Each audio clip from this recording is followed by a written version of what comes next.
welcome to the December 5th, 2022 City Council special meeting. Thank you for joining us in this hybrid meeting format. For special meetings like this one, where there is no opportunity for public comment, those wishing to access the meeting can do so by watching the live stream available on the website, the broadcast on Comcast Channel 21, or by calling into one of the phone numbers listed for this meeting on the public webcast and meeting materials web page. And thank you all again for joining us. And with that, I'll call this December 5th special meeting of the City Council to order. Tonight's meeting is an opportunity for council to hear from selected applicants to the interim Ward 7 City Council appointment. Each interview will be 30 minutes in length. The candidates will present their opening statement to council, and then each councilor will ask a question. If there is time available at the end, I will give council time to ask a follow-up question or two. Before we begin, I would like to thank the community members who took the time to apply for this important role, and we look forward to hearing from you tonight. And so with that, we already, I believe, have our first applicant in the room. Janet Ayers. And so Janet, I'll invite you to the seat front and center there. And I will give you a timing note, which is that we'll start the clock when you start to speak, Janet, and you'll get a 1-minute warning with a yellow light when we're close. That's as much for me as it is going to be for you, because you're going to answer a series of questions. Just so you know, that's a 1 minute, that yellow light will be a 1-minute marker. And so thank you very much, Janet, for joining us today. And I'll give you an opportunity to begin with your opening statement, and then the counselors will, in alphabetical order, ask you their specific questions. Okay? Okay, thank you. Thank you. May need a cup of water. Thank you, counselors. Thank you, Mayor and recorder, other people. I'm pleased to be here. I think I've awaited this opportunity to run. I'm at a point in my life that I can afford the time that would be necessary to fill the seat. So at this time, do I do my opening statement? Please. Okay, I'm Janet Ayers. I was my interest in the appointment of City Council seat is that I like people, and I like to be part of the solution, or to bring that about if parties are engaged. I taught in my previous life. Oftentimes I did playground duty, and I think it's fair to say that I was probably one of the most creative in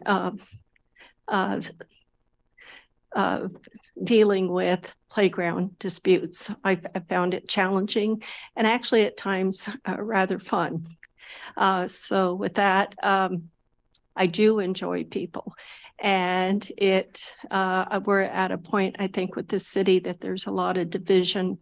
It seems very divisive, and I think that with my background with teaching and social behaviors, I think I'm a well-versed candidate in that, bringing people together, even though they may have various ideas about how to do that. And I find it remarkably fulfilling to do so, particularly when it's a success story. Not all of them can be, but they can certainly be softened where the divisiveness isn't so great. The other part of that question was my interest. My contributions would be simply that, in seeing, bringing people together and knowing it's okay to possibly maybe have a difference of opinion, but to strive to bring it together, middle ground, or a way so that people can see that we're more alike than not. And I welcome challenges. I like them. Some of my students were the ones that I treasure the most, were the ones that were the challenges. And I'd go home. Of course, I'd be in a knot. But by the time I lay my head on my pillow, those were the ones that brought the biggest smile to my face because they pushed me to use my tools as an educator to bring them to a delightful point in their life. Childhood is a very short period of one's life. And I think, anyway, I'm digressing. So I enjoy people, and I'm looking forward to being part of a team to bring people together on issues. Okay, Mhm. thank you. Thank you so very much. And with that, we're going to roll into the specific questions, and each counselor will present their own question to you. And thank Keating is going to provide you with water. Thank you, Matt. Okay, we'll begin with Counselor Clark. I think the mayor did this on purpose with the C thing here. I always have to go first. I don't know. All right, here we go. Hi, Janet. In a recent city-sponsored community survey, nearly 3/4 of the people who answered said they thought that the city was heading in the wrong direction. Do you tend to agree or disagree? And why or why not? That's kind of a mixed response for me. And I think what I see, yes, it can be said, that can be stated. I think the biggest, I see people as yearning for communication and clarity. And when that buzzes up for them, the rumor mill gets started, and it's like a runaway train. And if you don't step in and get that moderated right away, you go deeper into the woods with that problem. And I think the minute it's spotted is to always strive to be clear with your communication, be open to the folks that are your constituents, that you go to them, as I would hope they can come to me. While I was union rep, I was probably, I was delighted to have my coworkers know that if they had an issue or a problem, I would get an answer, a response, or a resource available for them. And if not, I would ask them to get back with me so that there was clear follow-up on whatever matter was hitting at them at that time. And I take, it was a wonderful position to be in. And I enjoy helping people. I've had some rough times in my life and had to become a resourceful person. 3 kids and low income and budgeting and trying to deal with teenager years, and challenges are part of our life, and it's how we step into that challenge and how we approach it with a positivity, if you will, or with what I call my bag of tools. You know, what do I know? What can I do to extend what I know that helped me onto this person? And I think anytime you get good help or anything good, let the mountains know about it. And if it's the other, try to rein it in, or at least balance it out so you're not a chronic complainer. And that's the other thing. You cannot complain without having a resolution or a solution idea. And short of that, you're part of the issue. If you see something, get out or check it out and be informed about it, and offer that up. It's not enough. It's not enough just to say, hey, this is blah, blah, blah. Be prepared to offer, because that counters and it keeps the proper balance and perspective for people. Thank you so much. Next is Councilor Evans. Yeah. Hi, Janet. How are you? Hi, Councilor. I have a kind of a 2-part question. In your view, what are the top 3 issues / challenges facing Eugene currently? And what strategies would you advocate for in addressing those issues / challenges? Well, I think on my sheet, I'm not going to read it to you. I just brought it because had a number of things hit me at once and I need it for reflection, but I'll try not to use it. The three responses I provided were housing, and in particular, there's levels, stratifications, if you will, of housing needs. And at the bottom rung, I believe is called the lowest of the low housing. And I see that that is often overlooked for folks to gain housing at a level that they're able to afford and be successful in keeping. That doesn't necessarily mean that the city's got to dump lots of money. I like the idea of a little work equity. So there's value to assign to the realization that that's within their grasp. That will take lots of discussion, I think. The other issue I mentioned on there was, I believe it was transportation. I think this MX, I haven't read the 400 pages, I have to admit, but I think with the COVID in the timeline that went from planning and then boom, boom, boom, it was here. I think that could have been better served to the public with probably a better plan. Listening to citizens, you can really gain by hearing their voices and their concerns rather than relying on a engineering firm up in Portland. I think it's beneficial for civic government to engage citizens in part of the discussion. The third one, I believe, had to do with, the homeless. I think I'm aware that the Supreme Court made a ruling on that, putting the accountability, the responsibility onto local entities, cities, counties, to provide safe spots for folks to sleep or to be safe. And short of that, if it could not be made available, they were able by the Supreme Court ruling to house wherever, public lands, wherever. And I think knowing the federal structure of law, especially a topic such as homelessness, it behooves the local folks to know that and to abide by it, so it doesn't create the issues that we poured a lot of money redundantly into addressing that cleanups and the parks people having to,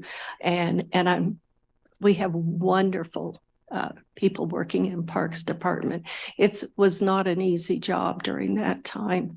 So I'm hoping that a plan can be put in place for those that are unhoused so that they have a safe place with the resources available with some work equity involved. There's great merit in working with your hands, even though you may not have a suit job.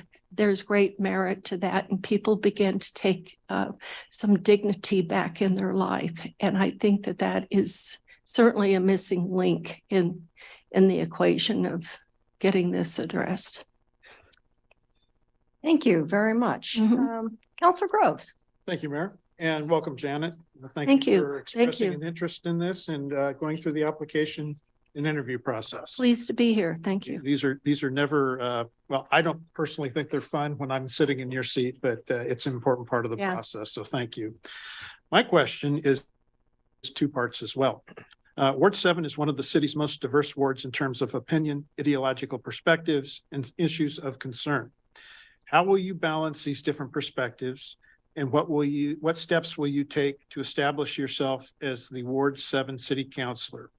Also, how will you be responsive to what are sometimes opposing points of view? I'm a very available person. If someone lets it be known and they leave a message, I'm not one to put it on a voice recorder and 2 weeks later get to it. I endeavor to do my best. When people reach out, I take that as a potential red code. I need help and I need it quickly. And I treat those calls as such to the best of my ability. To answer the question more directly, communication, being clear with people and being knowledgeable and truthful, accurate with that information in a way that some folks, that was part of the key feature of fourth grade education, is you chunk it down. You chunk it down. When the material can get complicated, you chunk it down so that they can grab it in blocks rather than the whole. Some people are capable of grabbing the whole idea all at once. Often even some adults I have a hard time sometimes with it. I have to chunk it down and get to the point where I can grab the whole big picture collectively together. And then from that, I can process it from a more intelligent way. And I think that that's what a lot of people, when you're in a leadership role, kind of neglect that fact that sometimes people will nod their head, but they really don't have a clue what you're talking about. So the minute you recognize it, you don't need to point it out to them and demean them, but if you get a sense that they are, be prepared to be able to do that for them. So communication, staying in touch, holding meetings, neighborhood meetings to hear it from the collective neighborhoods at Ward 7, Train Song, Santa Clara, Whitaker. Whitaker needs some help with their neighborhood association. Help, mayor, help there. I think the neighborhood associations are wonderful, but I think the city could afford a little more oversight to ensure that those are ran fairly, equitably, and for the benefit of the neighborhood and not a select few. So that's my answer. Thank you. Next is Councilor Keating. I'm going to give you a little bit of a time check. We have 14 and a half minutes. We still have 4 counselors to go. So, okay. Councilor Keating. Thanks, Mayor. Thank you, Janet. Learning from one's mistakes is key in any arena. Yes. Well, we've heard a lot about your vision and values. What is your greatest failure? And what have you learned from that experience that prepares you to best serve residents of Ward 7? My greatest failure, well,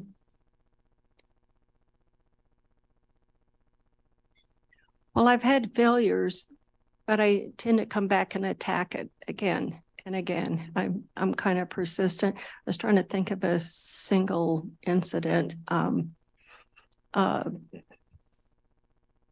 Well, many years ago when I bought the duplex that I live in now, it was pretty sad and post-divorce with 3 kids. And when I got the key and got in, there were holes through the floor. It was pretty sad, and I started to regret getting that.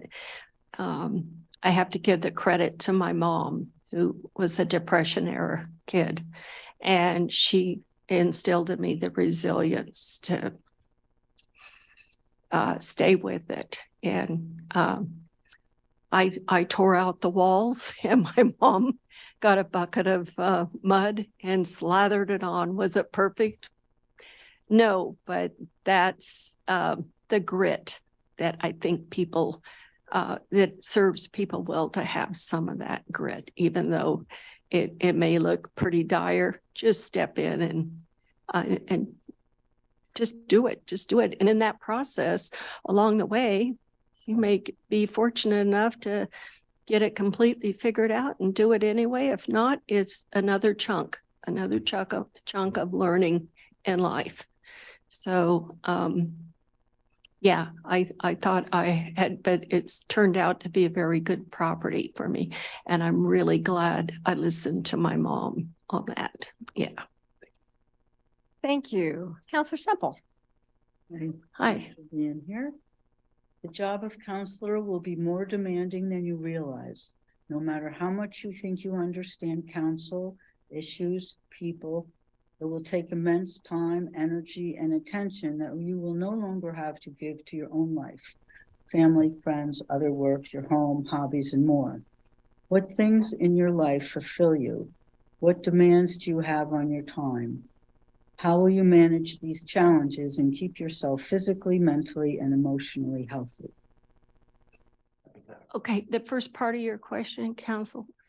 I'm just wanting to know Uh. that this is going to be a crazy job, and how are you going to keep yourself sane? So what kind of things are you doing now? Do you foresee yourself having to give any of them up? And how will you cope with the changes and challenges? Okay,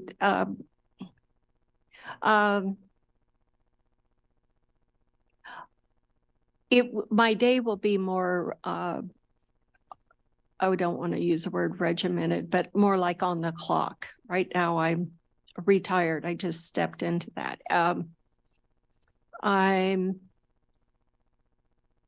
don't know if it's an 8 to 2 or 9 to 3, or if it's sprinkled with different time sets. I'm adaptable and flexible with my time on that. When it comes to constituents maybe, or something, or someone that may be bearing down on my time with issues, I'm pretty good at diplomatically ferreting out the key essence of what the problem is and to address that in an effort to keep my time open for others that may need that time. And I understand people can have complicated issues that require that understanding. But I think I'm fairly astute at being able to isolate the essence of whatever the issue may be and to focus on that rather than going off different sprockets on it. Did that answer your question? Not really. I Oh. want to know what things, you know, What I spark your life, and what What- will you do if you can't do that? Emily. If I can't do I something, guess that's enough stuff. yeah. Do you want me to answer that? If you have another, Yeah, Comment, please basically, share. I think unless I'm misinterpreting your question, how do I get out of a tough spot is kind of what you're asking. If I'm pinched for time, is that the, That works. You feel. Oh, okay. and I try to be diplomatic and state it if it's in a time crunch and I'm needed on something else, or it's overstepping. I'm okay with speaking up to that if it becomes necessary to do that. So you're welcome. thank you very much. And now Counselor Ye is on Zoom because Uh-huh. she's not feeling well, but you should be able to see her up here. Oh, okay. Yeah, thank you. I'm sorry, Janet. I'm nasty sick, so I'm going to stay away from people. But Okay. my question is, the council's vision, values, and goals includes being an equitable, efficient, and accountable municipal government. What does equity mean to you in this context, and what would you expect from an equitable government? I heard the other day on one of those stations, equity means, I believe, those of you that know the lexicon for that, is that it's available to all, meaning that if one seeks to be a yarn shop owner, that the opportunities that are afforded through our government resources would be available to all to achieve. Of course, there's a number of different ways to achieve that. It's as an individual as the person that strives to do that.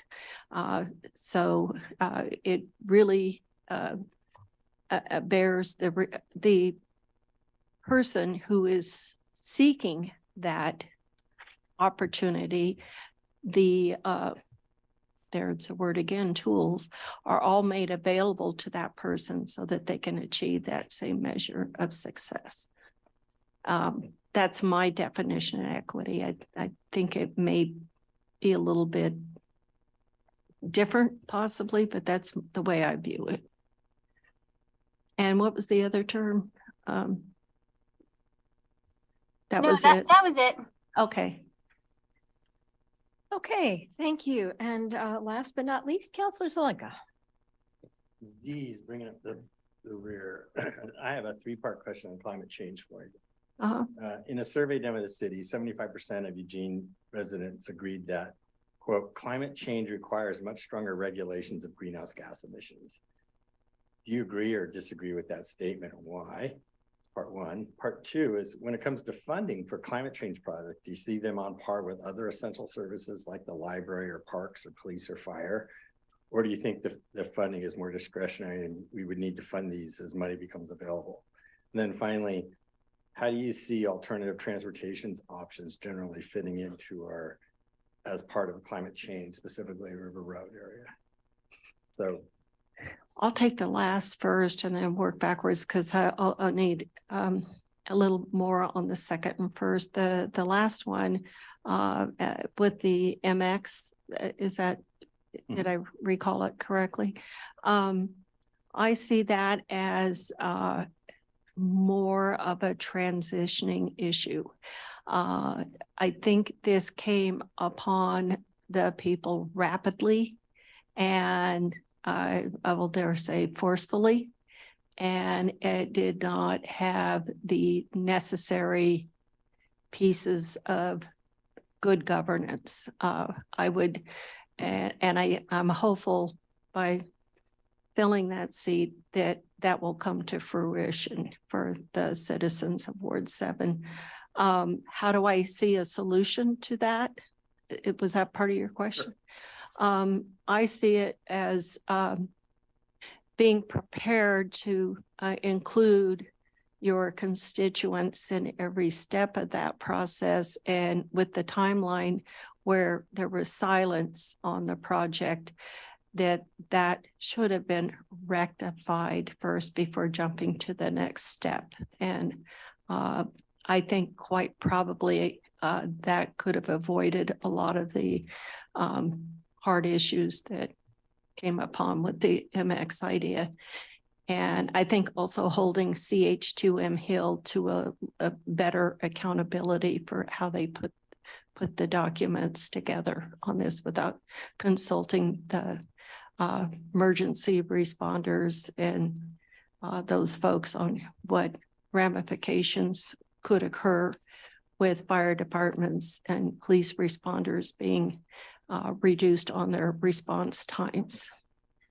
And the insurance cost. We all know our properties have to be covered with insurance, and when that response time goes down, up goes your rates along with it. So I think it, to answer it shortly and succinctly, it was informing and the transitioning of that idea.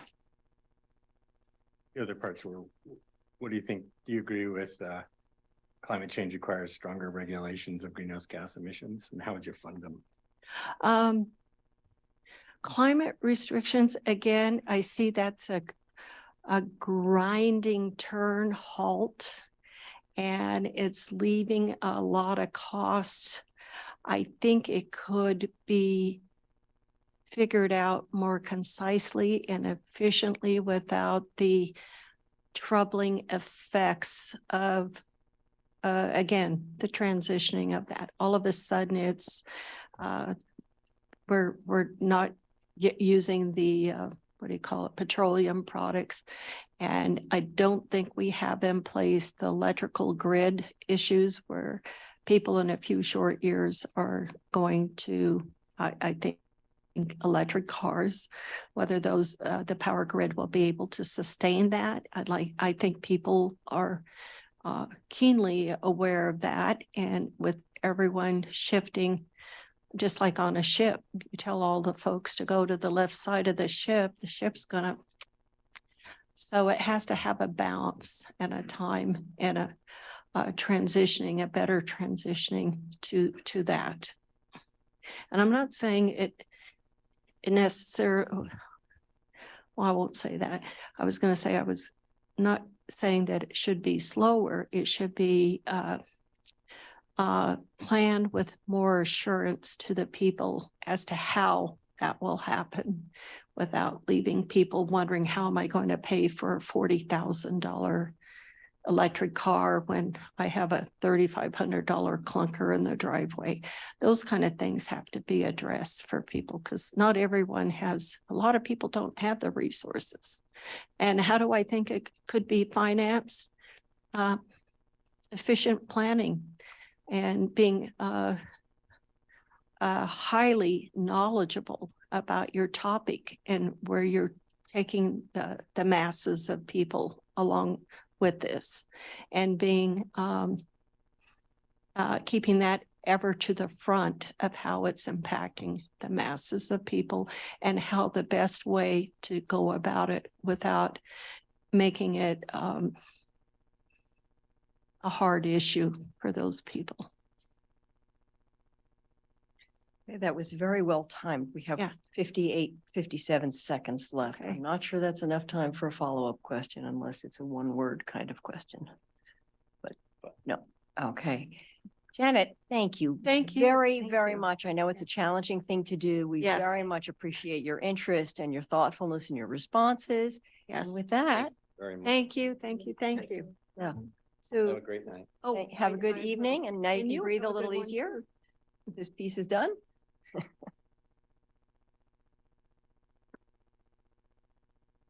And I didn't get this. You can Go leave for that. it. You can- That's, Okay, go ahead. all right, good. Like an audience.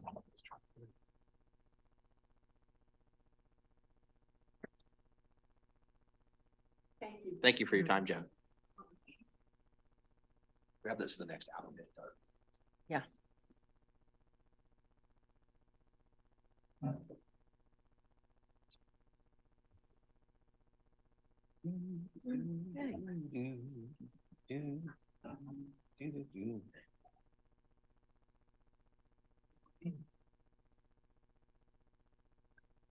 We're still on. Right?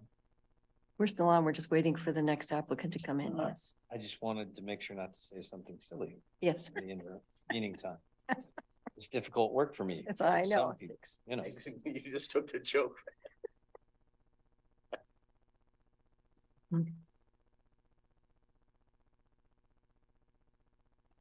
Good to see you here in person.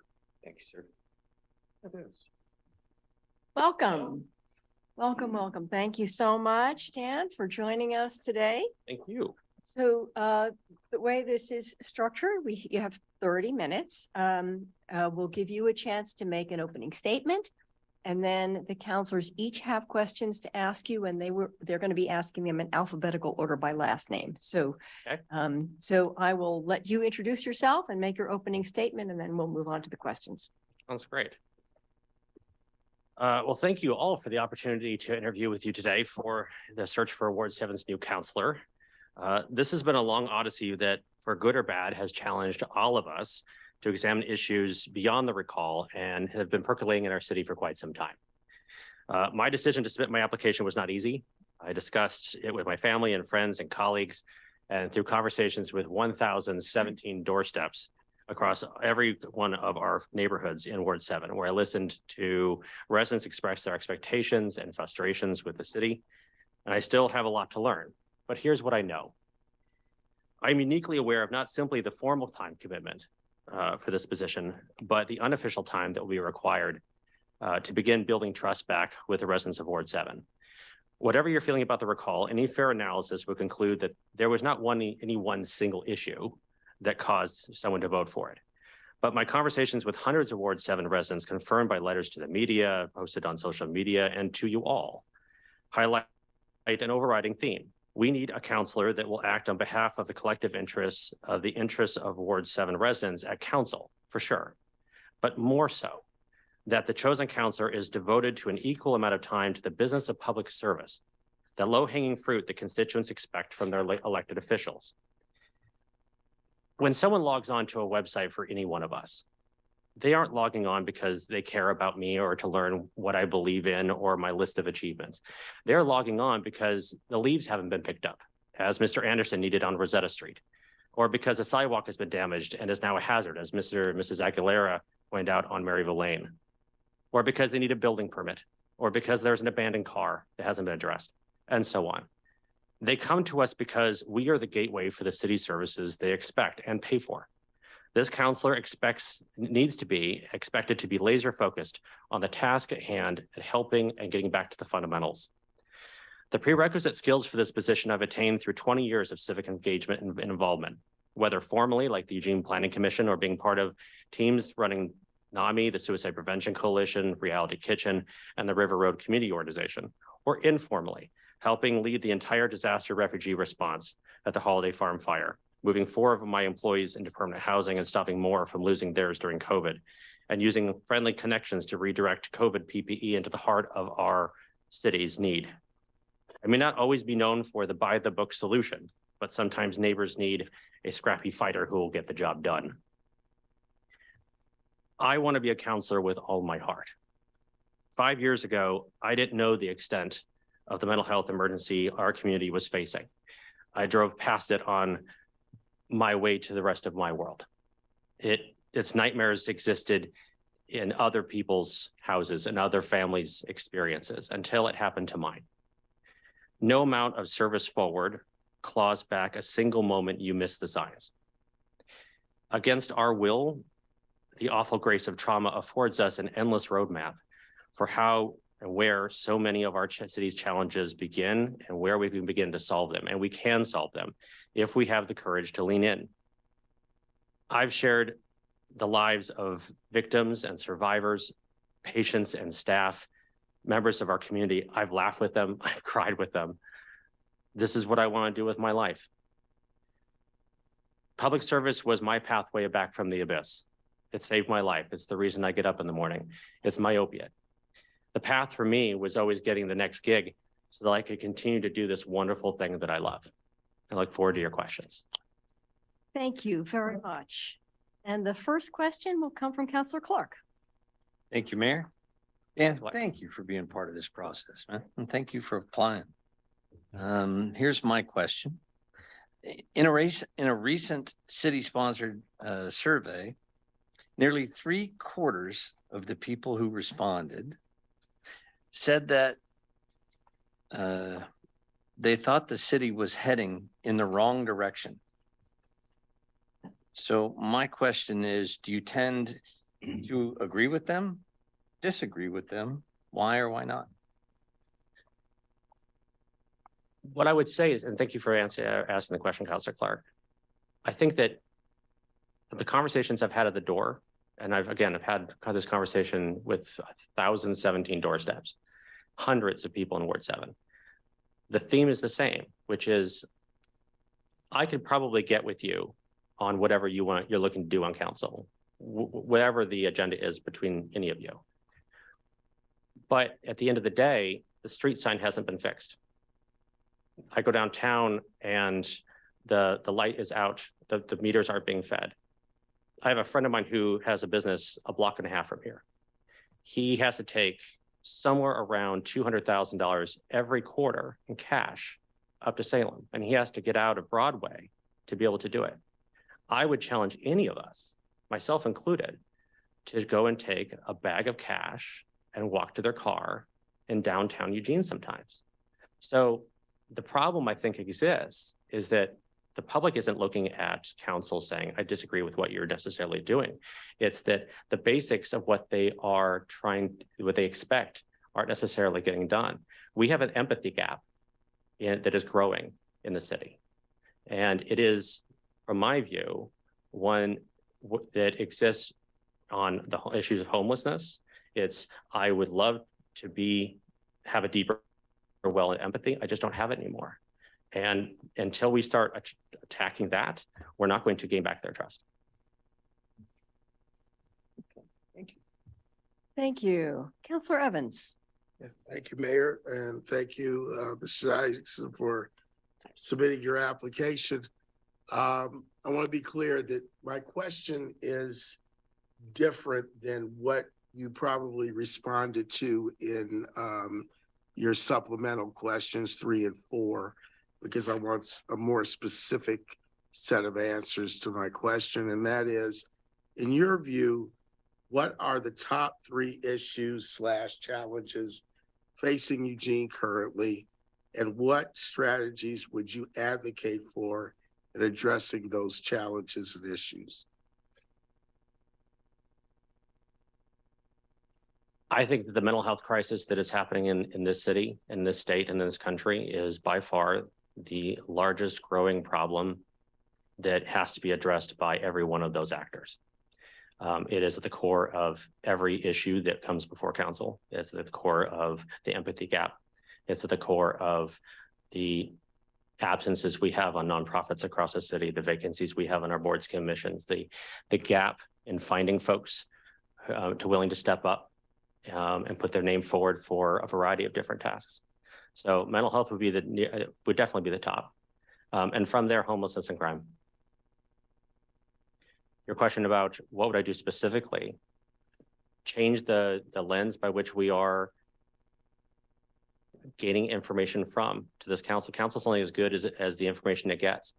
Of the 18 boards and commissions that you use regularly to attain the information and the starting point for public policy, half of them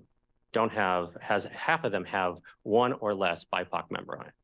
28 of 136. Now, is that the fault of the city? Probably not. It's the fault of in the abstract, because if you look at just how they are applying their application process, they're doing exactly the same thing they've always done. But we are not attracting the same.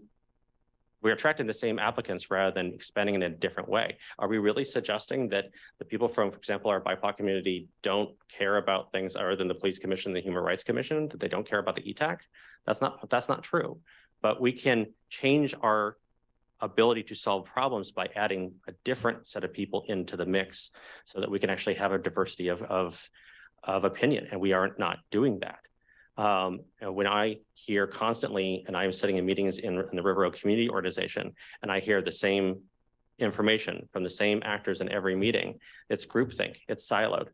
And it is very difficult on the boards of NAMI, on Reality Kitchen, and the other boards that I've helped and sit on, to be able to hear from a different set of opinions. And I don't necessarily have the answer on how we expand that, but that's why we have to start asking those questions. So for me, I can just operate from the world that I have, which is if we start to have a conversation about where we're getting this information from, who is supplying that information, and then expanding that pool, then maybe we'll have a different group of people have a different set of ideas on how to solve this problem.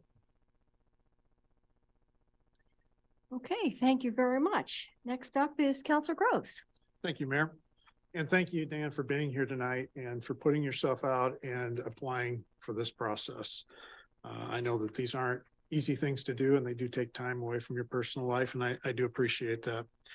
My question is, Ward 7 is one of the city's most diverse wards in terms of opinion, ideological perspectives, and issues of concern. How will you balance these different perspectives? What steps will you take to establish yourself as the Ward 7 City Councilor?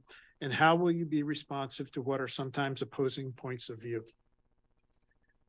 Sure. So right out of the gate, you're right. It is arguably, and I'm sure you would have some different opinion on each of your own wards being diverse, but knocking on a door in Santa Clara, knocking on a door in Whitaker could not result in a more different view of the values that the city has, the priorities that the city should have, the list of grievances that people have, and the challenges and opportunities that they're looking at. Part of, again, back to the fundamentals, is if you look at some of the better leaders who have existed in our area, we'll use Pierre DeFazio as an example. Whether you liked him or disliked him on politics is really immaterial to me.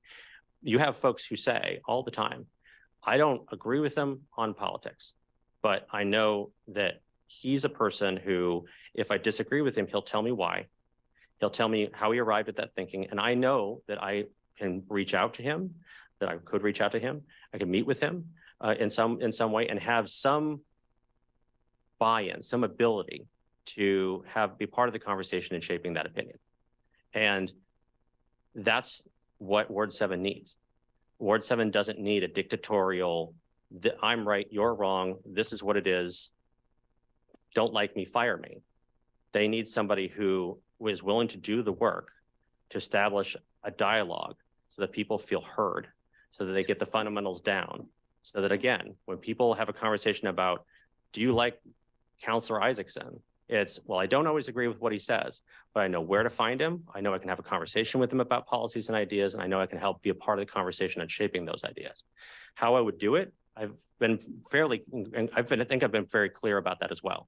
I think having regular office hours and rotating it between Santa Clara, the Whitaker, and River Road, and doing it regularly both online so that someone can patch in and ask a question or come face to face, and having a series of town halls where people can again come in and talk about whatever they need. There will never exist a scenario by which you're not able to address your concern with me.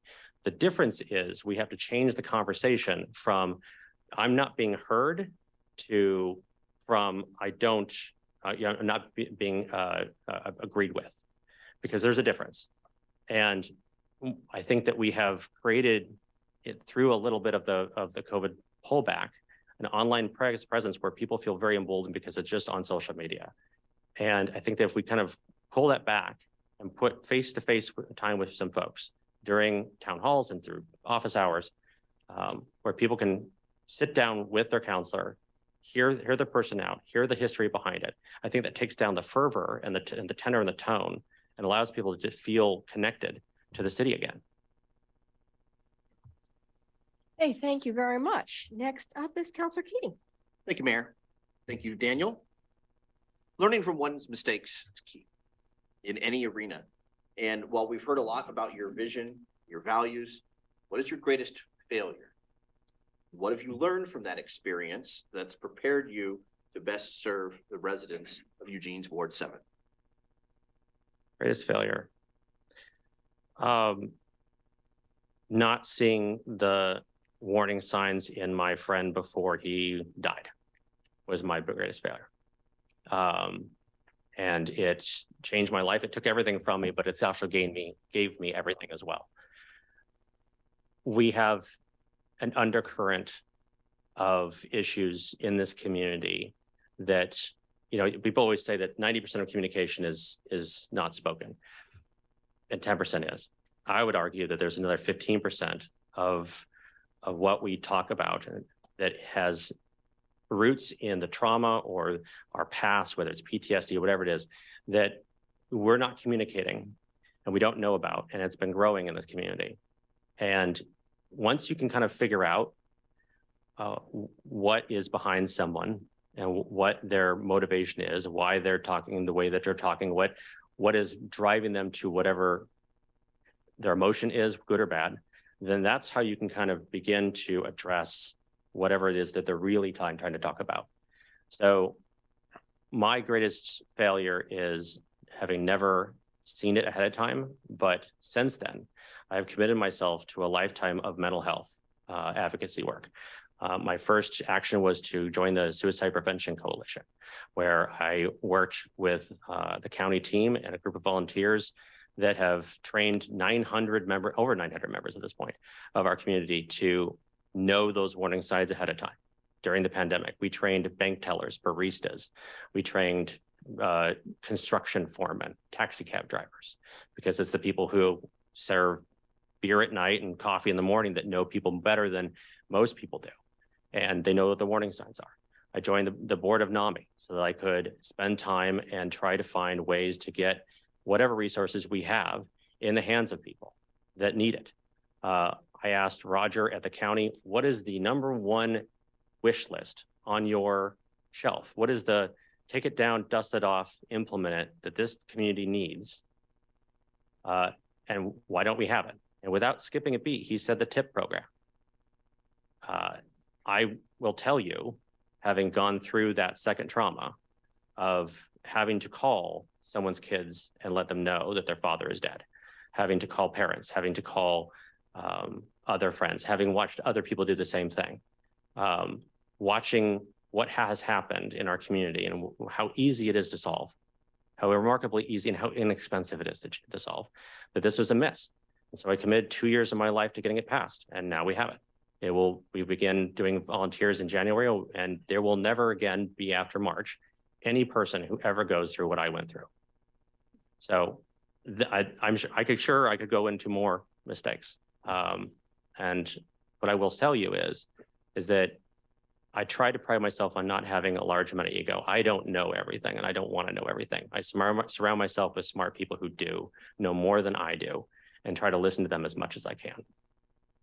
Thank you. Thank you. Thank you. And next is Counselor Semple. Again. Hi. The job of counselor will be more demanding than you realize, no matter how much you think you understand council issues, people.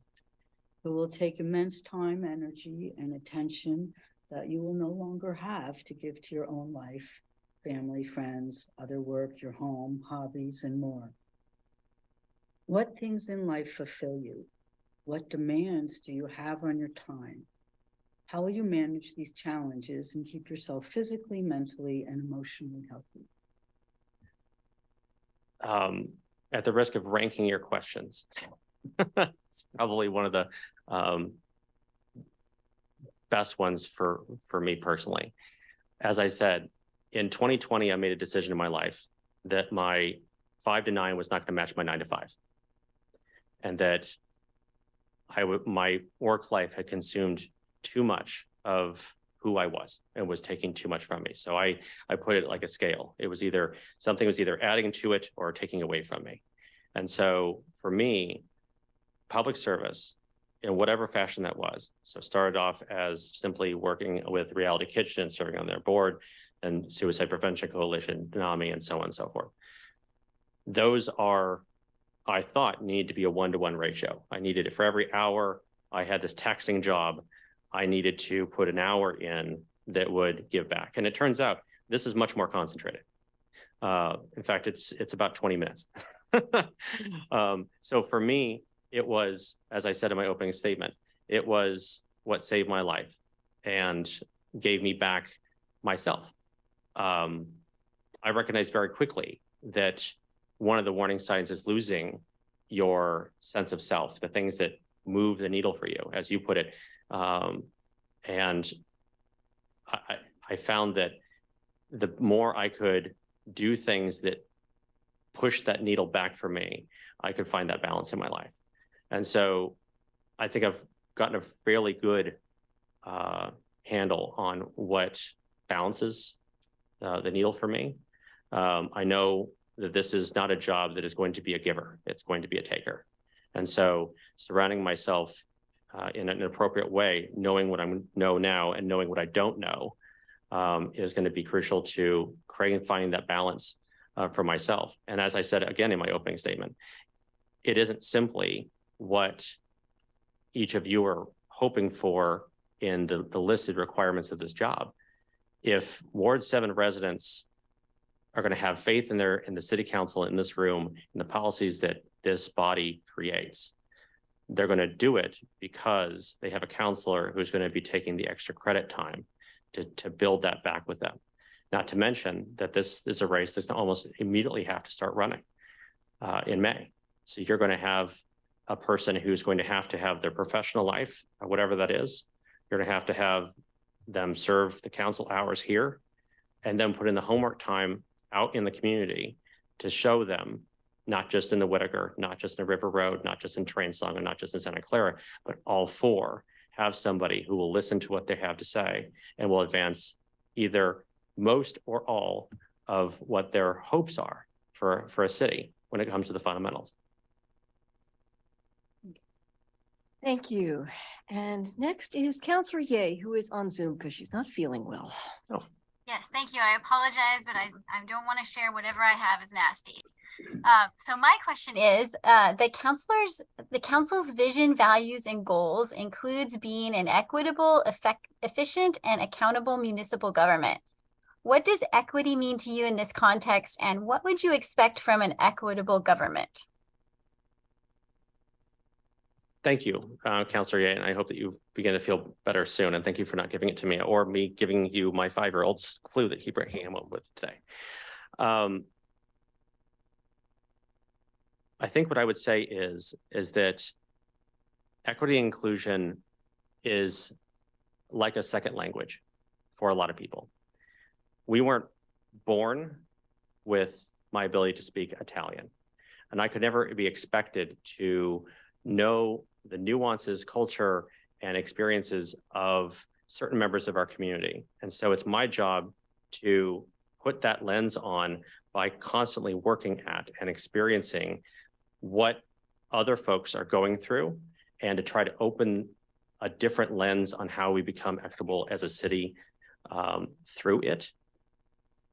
What I would say, and I mentioned this in my remarks to Councillor Evans, was I can only do what my experience is so far with the city, especially. The Planning Commission all looks like me. And if I'm appointed, there's going to be an opening. So right out of the gate, the question is, who's going to apply? Well, if we continue to do the same application process, we do the same process by which we keep people geared up, then we're going to get the same result. And you need not look beyond this meeting today to see the results. The community has an opening for a city councilor. That community expects, one of the first questions they ask is, what is your civic engagement? What is your civic experience? If the very place that we expect people to get the experience is a body by which we're recruiting incorrectly, then right out of the gate, we do not have a system that is equitable or fair. And I think that's the error. And that's where I can at least start. So for me, I hope that answers your question, Councillor Ye. It's a lifelong pursuit. It's a lifelong change in the way that you think and the way that you put on lens. And again, back to my comment with Councillor Semple, I don't expect myself to be an expert, and I expect myself to surround myself with people who know more than I do and listen to them. Thank you very much. And our final counselor to ask a question is Councillor Zelenka. Thanks, Dan. I have a 3-part question for you on climate change. In a survey done by the city, 75% of the residents agreed that, quote, climate change requires a much stronger regulation of greenhouse gas emissions. Do you agree or disagree with that statement, and why? The second part is, when it comes to funding climate change project, do you see them as being part of other essential services like libraries, parks, police, fire, or do you think the funding would be more discretionary and we do it as we can and money becomes available? That's part 2. And part 3 is, how do you see alternative transportation options generally fitting in the climate change and specifically in River Road? A 3-parter. Okay, so first,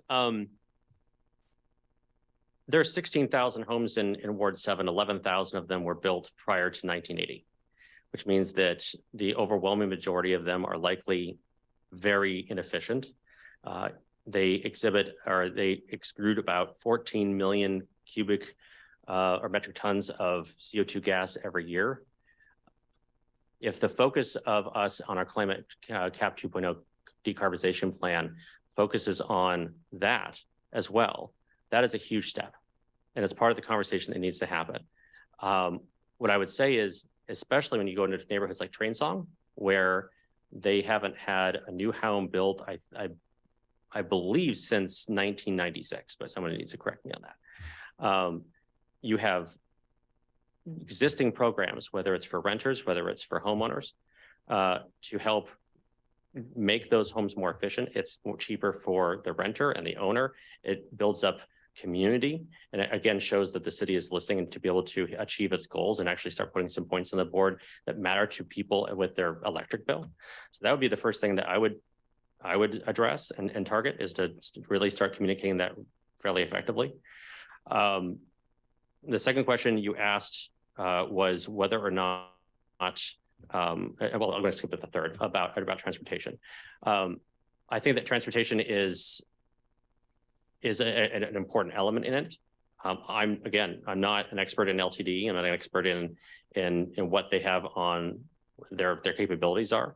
I like the idea of hybrid buses. I like the idea of moving in that direction. I would want to see how the breakdown of federal funds, matching funds from the state, what our buy-in is. I know that we're facing a pretty large budgetary problem once ARPA money is gone. And that goes back to your second point, which is it discretionary? At the end of the day, it is and it isn't. It depends on how bad the budgetary problem exists. At the end of the day, if we don't have police, or if we don't have fire, if we don't have emergency services, then the other aspects tend to get triaged. So for me, I want to see, what does the budget look like? How can we fold in our goals? How can we still meet them as a last resort to the unthinkable, which is to just cut the spigot off entirely, which is not something I would prefer to do. I hope I got through all three of those. Okay, thank you all. We have about 2.5 minutes left. If someone has a follow-up question, I'll open the floor. Emily. When you're not saving Eugene and the world, what do you like to do for fun? I have a rambunctious 5-year-old that occupies a great deal amount of time. I've always been an endurance runner. I like running. That has a way of grounding you pretty well. It's a solo activity. I tried a lot to make my home. Let me back up. There are some members on the committee, I'm sure, that would love nothing more than to host everybody here at their home. I'm not that way. Not because I wouldn't want you in my home. I absolutely would do so. It's my sanctuary. It's the moment. I would prefer that to be where it is my one spot that I can just come and block the world out for a moment. And so anything that goes on inside that home is usually what I try to balance. Thank you. That's what I wanted to know. Thank you. Thank you very, very much. You're a minute and 20 seconds left. So well done. Just very concise answers. We appreciate your time and the thoughtfulness of your responses. So thank you very much for applying for this role. Thank you all very much. Thank you.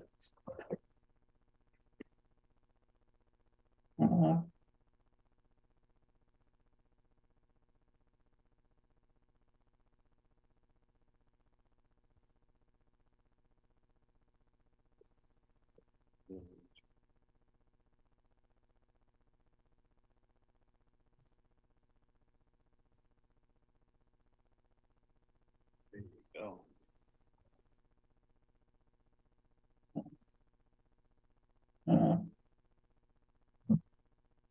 The all-time favorites. Welcome, Lindsay.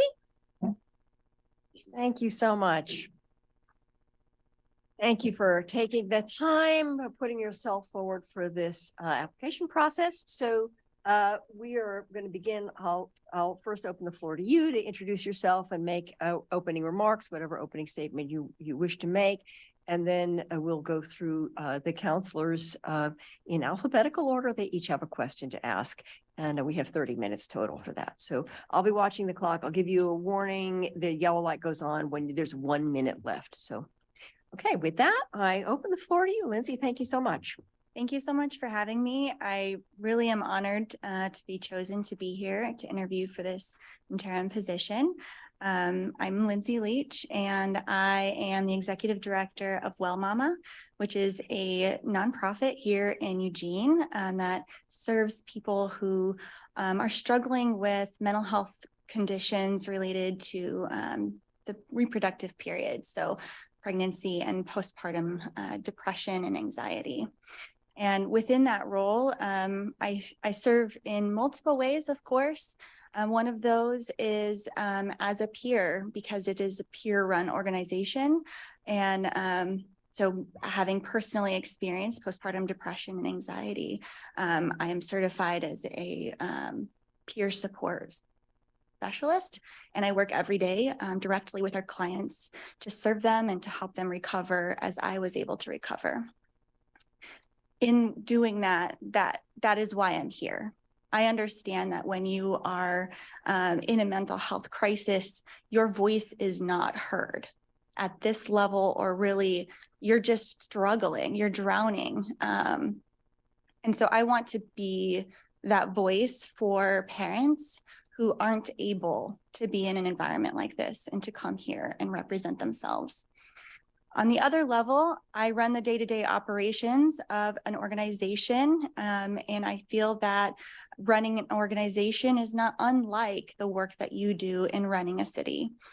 I deal every day with fiscal responsibilities and stewardship of funding that comes from donors, grant organizations, the state of Oregon, and other entities. So I deal with budgets and working with a diverse range of perspectives and people and stakeholders every day. And I represent all of those voices as I make decisions to run my nonprofit. So I have many lives in my hands every day that I represent. Those of our clients whose lives are really at stake in the services that we are providing them, as well as all of my employees who depend on me for their livelihoods. So I truly believe that the work that I do at the community level, at the grassroots level, has prepared me to serve as a city councilor. And I know that my lack of local government experience may to some be a detriment, but I see myself as having a fresh perspective, an open mind, and a true commitment to doing the work that's necessary to serve our community well. And I feel that all of my experience working directly with that community gives me a lot of great experience to be here. So thank you. Thank you so much. And with that, we'll turn to the first question by Councillor Clark. Thank you, Mayor. Thank you, Lindsay, for being here. This is a nerve-wracking process to go through, and I appreciate your willingness to put yourself through it. Thank you. Here's my question. In a recent city-sponsored community survey, nearly 3/4 of the people who answered said that they thought the city is heading in the wrong direction. Do you tend to agree or disagree? Why or why not? That is a very vague statement. What do they mean by the wrong direction? So definitely some clarification is needed to answer that question well. I don't think that the city is quote unquote headed in the wrong direction. I think that all of you people here are passionate about ensuring that the lives of our community are treated with dignity and respect, and are doing the best that you can to meet those needs. We may not always agree on how to get there, but I think we all have kind of a similar same goal at the end. There are a lot of problems. We're in a mental health crisis. We have a homeless problem that I know you're trying to address. So is the city going in the wrong direction? No, but does more need to be done to get the quality of life that we all deserve? Yes. Thank you very much. The next question is from Councillor Evans. Yeah, Lindsay, thank you for your application. I want to be clear. My question to you is two-part, but it is similar but not the same as questions 3 and 4 in your supplemental questionnaire response. So first, in your view, what are the top 3 issues / challenges facing Eugene currently? And what strategies would you advocate for in addressing those issues / challenges? Yes, I have talked a lot about mental health, and I think where our mental health crisis really is coming from is a lack of connection and belonging that's existing right now in our community. When I moved here, many years ago, I felt that Eugene was this beautiful, bright, vibrant, connected place. And I feel like we've lost that somehow along the way. you know, as a parent, most of my experience here in Eugene has been characterized by navigating all of those systems within that role of mom. And I always felt this, like, I felt I came from a very small town where everybody was close, tight knit. Everybody felt like they cared about each other. As I've navigating these systems, I don't necessarily feel that care. That might be where this mental health system is going wrong. Why aren't people feeling cared for and like they belong here? So we need to do something about mental health. Absolutely. It leads into so many other issues that we have here in Eugene, including homelessness, the other, you know, one of the other three that I feel like is a big need. We do have a good plan, the housing implementation pipeline. You know, I've read as much as is publicly available. I think it's a good start. I don't think it's going to get us where we need to go, but I see a lot of really good, solid pieces in that, and social services. But I don't think that at the end of that 5 years, our homeless problem is going to be gone. So I'm pleased to see other policies that are being looked at and drawn up to also address those issues. You know, I hope to be able to contribute more to that conversation. I don't think I have the full picture. I don't think anyone from the public has the full picture on any of these things. So I would be excited to really dive in and learn more about what has been looked at, and, you know, budgets and all of that. The other piece is just, like I said, quality of life, our transportation. I think I put in my application, public spaces, centers of community, like our farmers market downtown that we put in that big, beautiful building to have a year-round market. We need more of that type of community center place that people can feel that connection with community. Our public parks are absolutely beautiful. Our transportation system is needing care. And yeah, I think the mental health, transportation and public space, and then sorry, those would be my top three. Thank you. Thank you. And next up is Councilor Groves. Thank you, Mayor. And thank you, Lindsay, for going through this process and putting yourself out there. It's never easy, but it's necessary. And thank you for stepping up. Ward 7 is one of the city's most diverse wards in terms of opinion, ideological perspectives, and issues of concerns. 3 parts. How will you balance these different perspectives? What steps will you take to establish yourself as the Ward 7 City Councilor? And how will you be responsive to what are sometimes opposing points of view? That is a really great question, or 3-part question. It's absolutely true. Ward 7 is very diverse. We have a very robust Latinx community that lives in Ward 7. We have the Whitaker, which is super vibrant, or at least the most vibrant place I think of in Eugene, and has all these beautiful quirks and it's so special and needs to be protected. And on the other side, we have a very wide range of perspectives, people who are very passionate about certain issues that obviously we've seen has affected this council. And so I think what I have skills in is collaboration and giving people the dignity that they all deserve to let their voices be heard.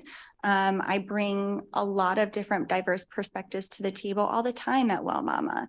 And I think of it as a benefit to ensure that you're not missing some big piece that others are really passionate about. And I think I can do that with Ward 7. I don't have very specific ideas on, exactly how I would do that, but just really spending that time getting to know the people and letting them get to know me. I think most people find very quickly that I'm very passionate and have a big, full heart. But I'm not easily swayed in terms of different ideologies, but I'm very respectful of everyone's opinion.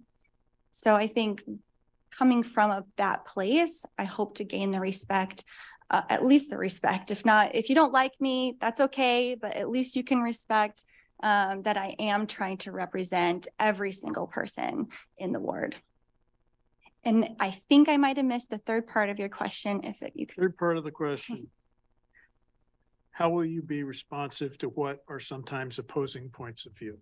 Yeah, just listening. You can't make every single person happy, but you can make every person feel heard. Thank you. Thank you so much. And next is Councilor Keating. Thank you, Mayor. Thank you, Lindsay.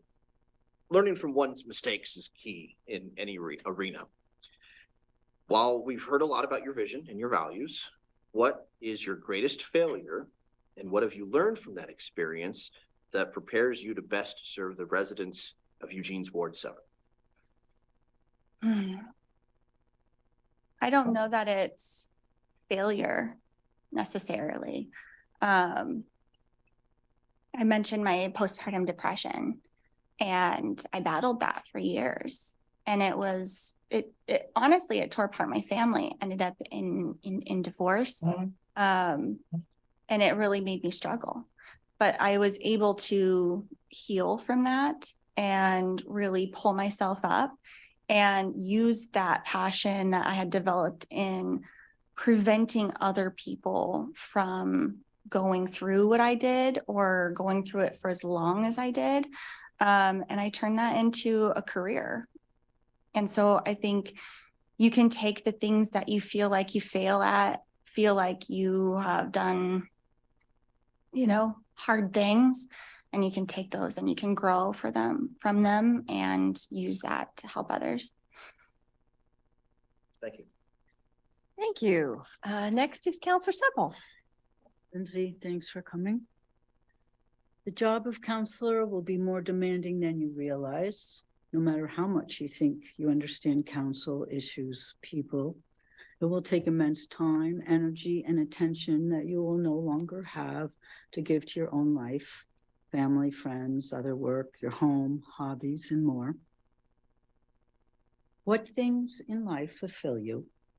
What demands do you have on your time? And how will you manage these challenges to keep yourself physically, mentally, and emotionally healthy? I have to say that in my life, I've never had just one job. Up until recently, I was also the business development director at the Child Center. I did that concurrently with my directorship at Well Mama. I often am self-employed, do contract work, but I have let most of that go at this point, other than being executive director. I like to keep busy. I see myself as a public servant, and I always have since I was a child. I've always been in the service industry or in the nonprofit industry. I don't know where it really comes from, this desire of always helping my community, and but it's there. And that's, I feel like, the reason that I'm here, here in this council meeting right now and here on this earth. The things that fulfill me are my children, my family, my two cats, and I do like to travel and see, the world and be able to fit that in whenever I can. So I understand that this is a huge commitment, and I am very committed to doing the work that's necessary to learn and to really truly be informed on decisions that I make on behalf of Ward 7. I don't take it lightly.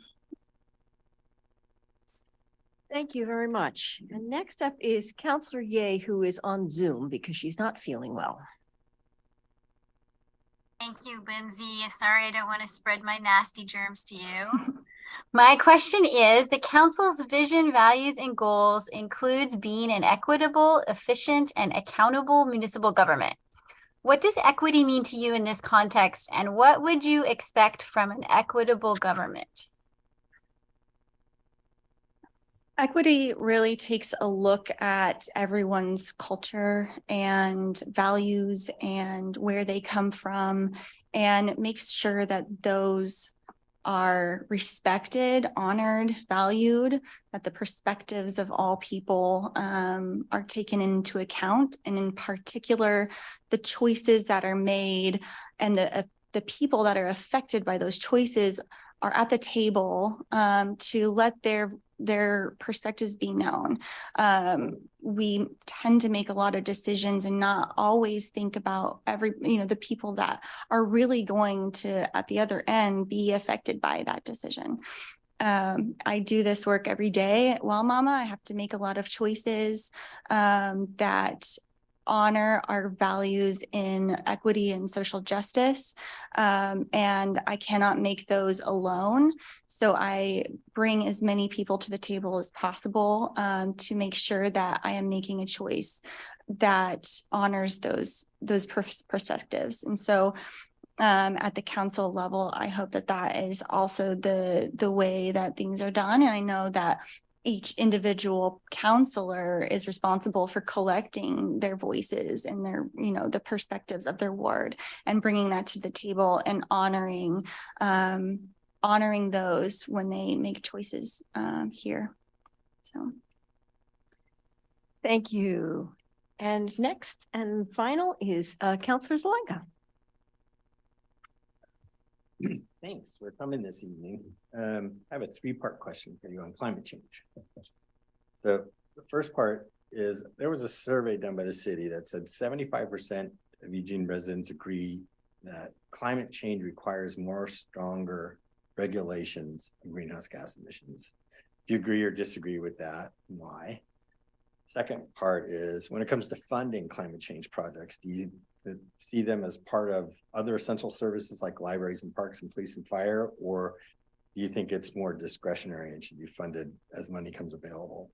And then the third part is, how do you see alternative transportation options generally fitting into the climate change action list, specifically on River Road? So does it require stronger regulations? How would you fund it, and alternative transportations in River Road? Big question. I do think that when we take into account climate change, we also take into account the people that live here. There's no disadvantage to taking care of our environment and taking care of the people within it, making sure we have clean air and clean water and clean energy sources. So to me, it's a no-brainer that we should protect the place that we live in and make sure that it's here for future generations. In terms of, putting it on par with essential services like fire and police, we see a lot more fires these days because of climate change. I think if we don't make efforts now, we're going to continue to pay more in the future to fight the disasters that are occurring.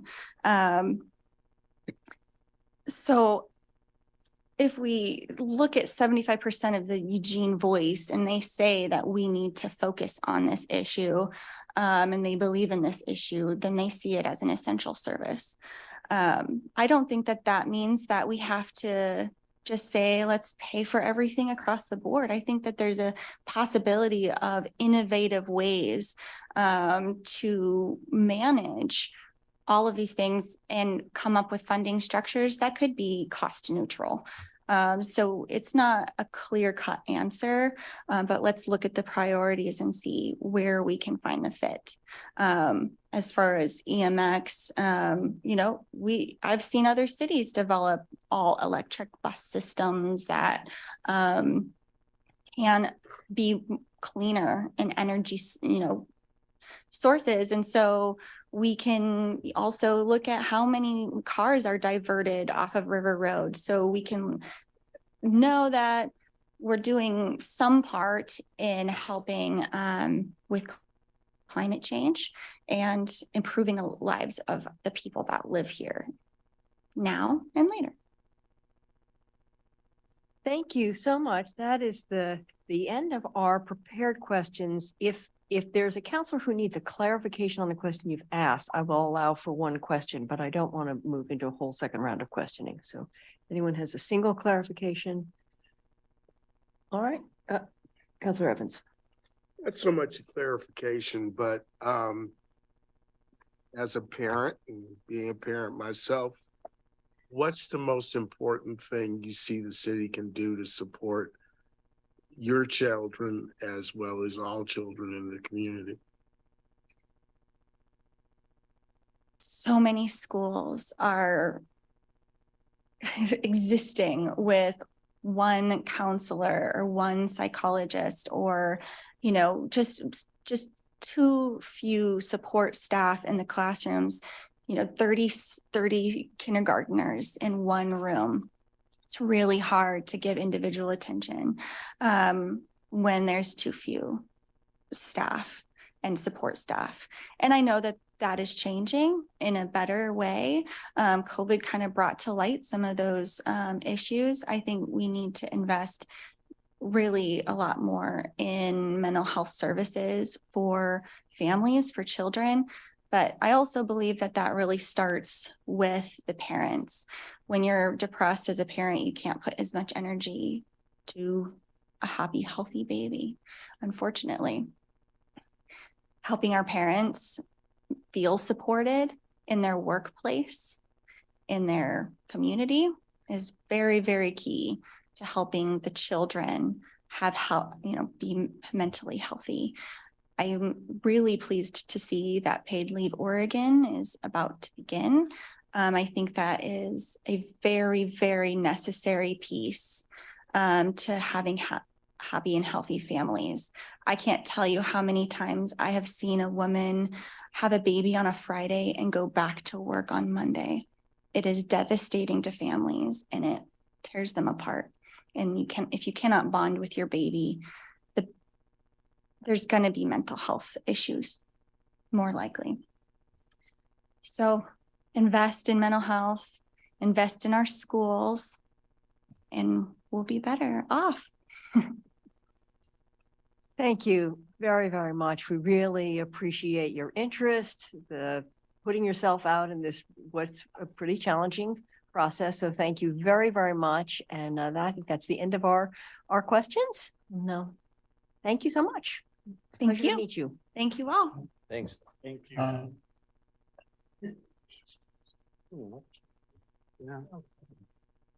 It's really sweet of you. Cleaning up the candy wrappers. Oh my God. I couldn't find the trash can earlier. By the door. It's the emergency responder in him. Yeah, I caught that. First responder and first cleaner. Yes, sir. Yes, sir. Hi, Barbie. Hi. Welcome. Thank you so much for joining us this evening and for being ready and willing to go through this process. We appreciate it. So just a couple of points. I'm going to initially just open it up to you to give whatever introduction and opening statement you want, and then each counselor has a question for you, and we're going to go through their names in alphabetical order. We have 30 minutes. As we get close to that 30-minute time at 29 minutes, a little yellow light will go on the timer. So that will be a little reminder both to you and to me that we need to bring it to a close. So that's the sort of run of show. And with that, I'm happy to turn it over to you to introduce yourself and make whatever opening remarks you wish. Okay, great. Thank you. Of course, thank you, Mayor and counselors, for being here. I know this has been a long vetting process for all of you, probably longer than I know. And what I'm hoping, and thank you for having me at this table and giving me that time.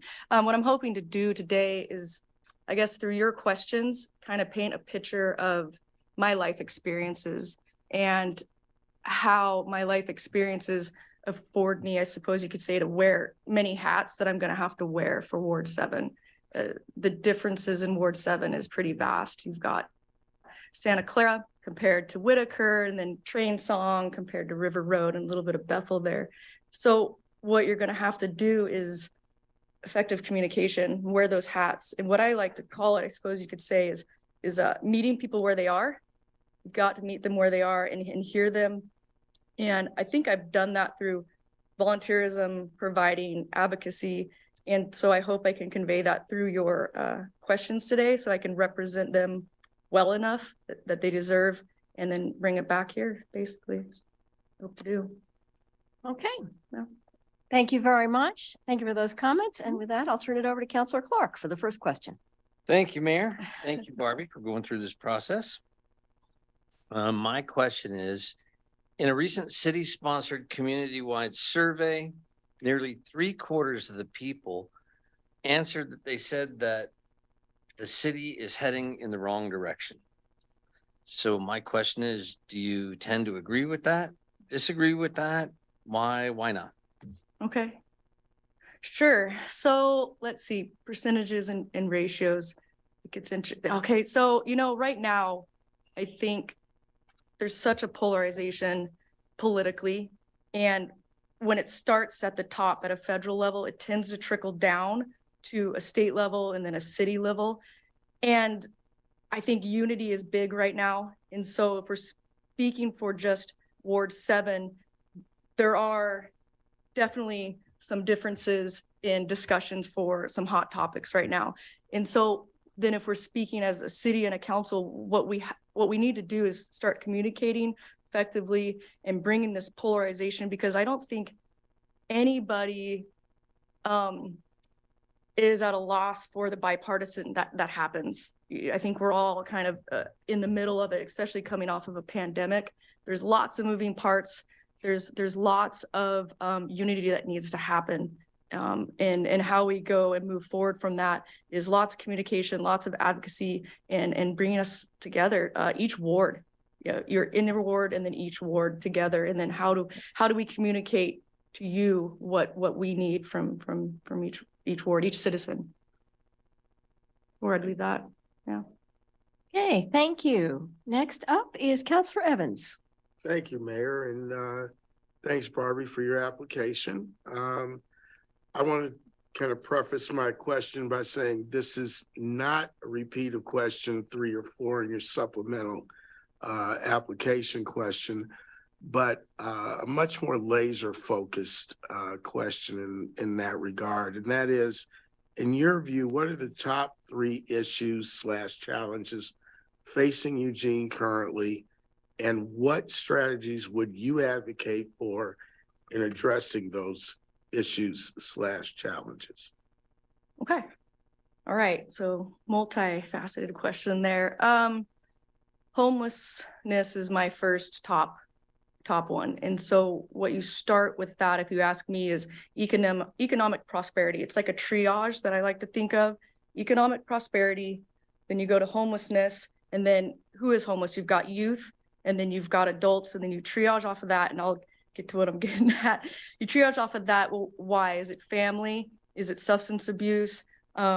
Is it mental illness? And then who on both sides? Is it down on your luck? And then who is supporting that? And we've got wonderful things here, Cahoots and Whitebird. And then, we've got Station 7s and Looking Glasses, Stations, and we have to support that.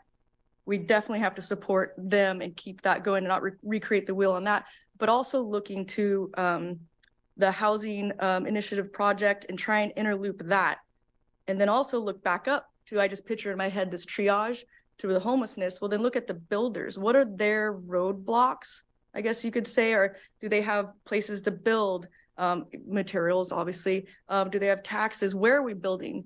And then if you look specifically at Ward 7, you're going to look probably then at the Greenway, the Ruth Bascom pathway, right?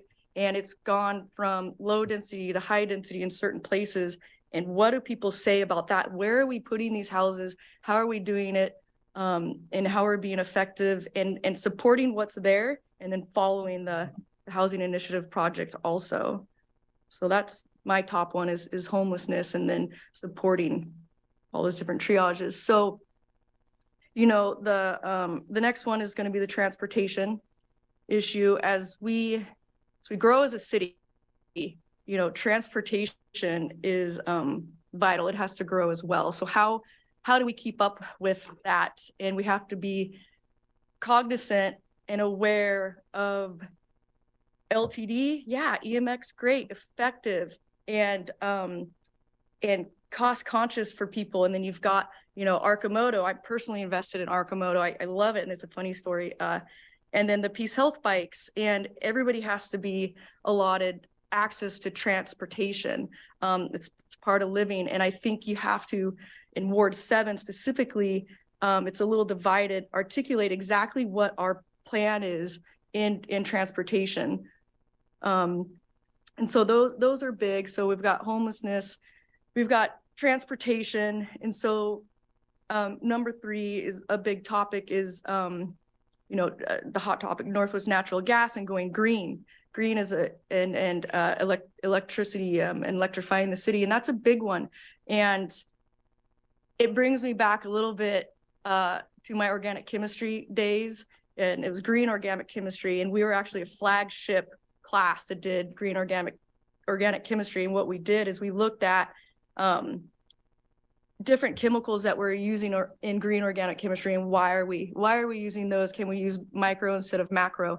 And so what I would do is I would take my chemistry background, and I would talk to Ward 7, certain people with that. And here's what we're doing with Northwest Natural Gas. Here's gases that are affordable and sustainable, and here's where we're going. And then on the flip side, in Ward 7, I would talk to a different area of the ward about not technically chemistry and green chemistry and gases, but what are your feelings on this? How is this going to affect you? And what I've heard already a little bit is, how is this going to affect my pocketbook, Barbie? Like, am I going electric?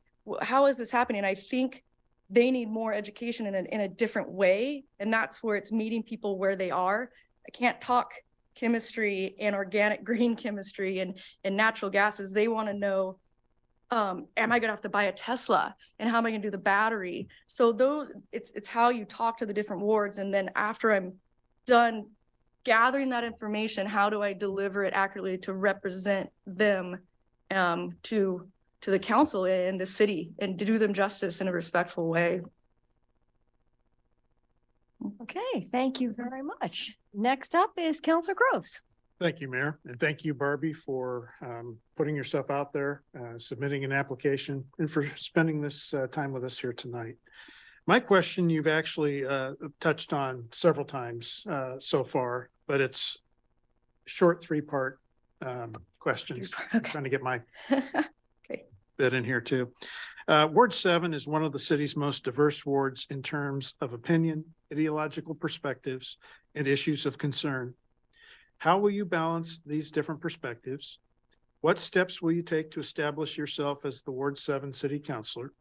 And how will you be responsive to what are sometimes opposing points of view? Okay. Yeah, so it's almost what led me to be here today, is kind of what's my history. And so how do I connect that? Because it's multifaceted. There's so many different dynamics. So I did touch upon it. And what I would say is, you know, first of all, I really care about this community. I'm deeply rooted here in this community. I've been here since 1998, graduate of U of O, 2001. And I have businesses here in Ward 1, Ward 3. I lived in Ward 2 for 11 years.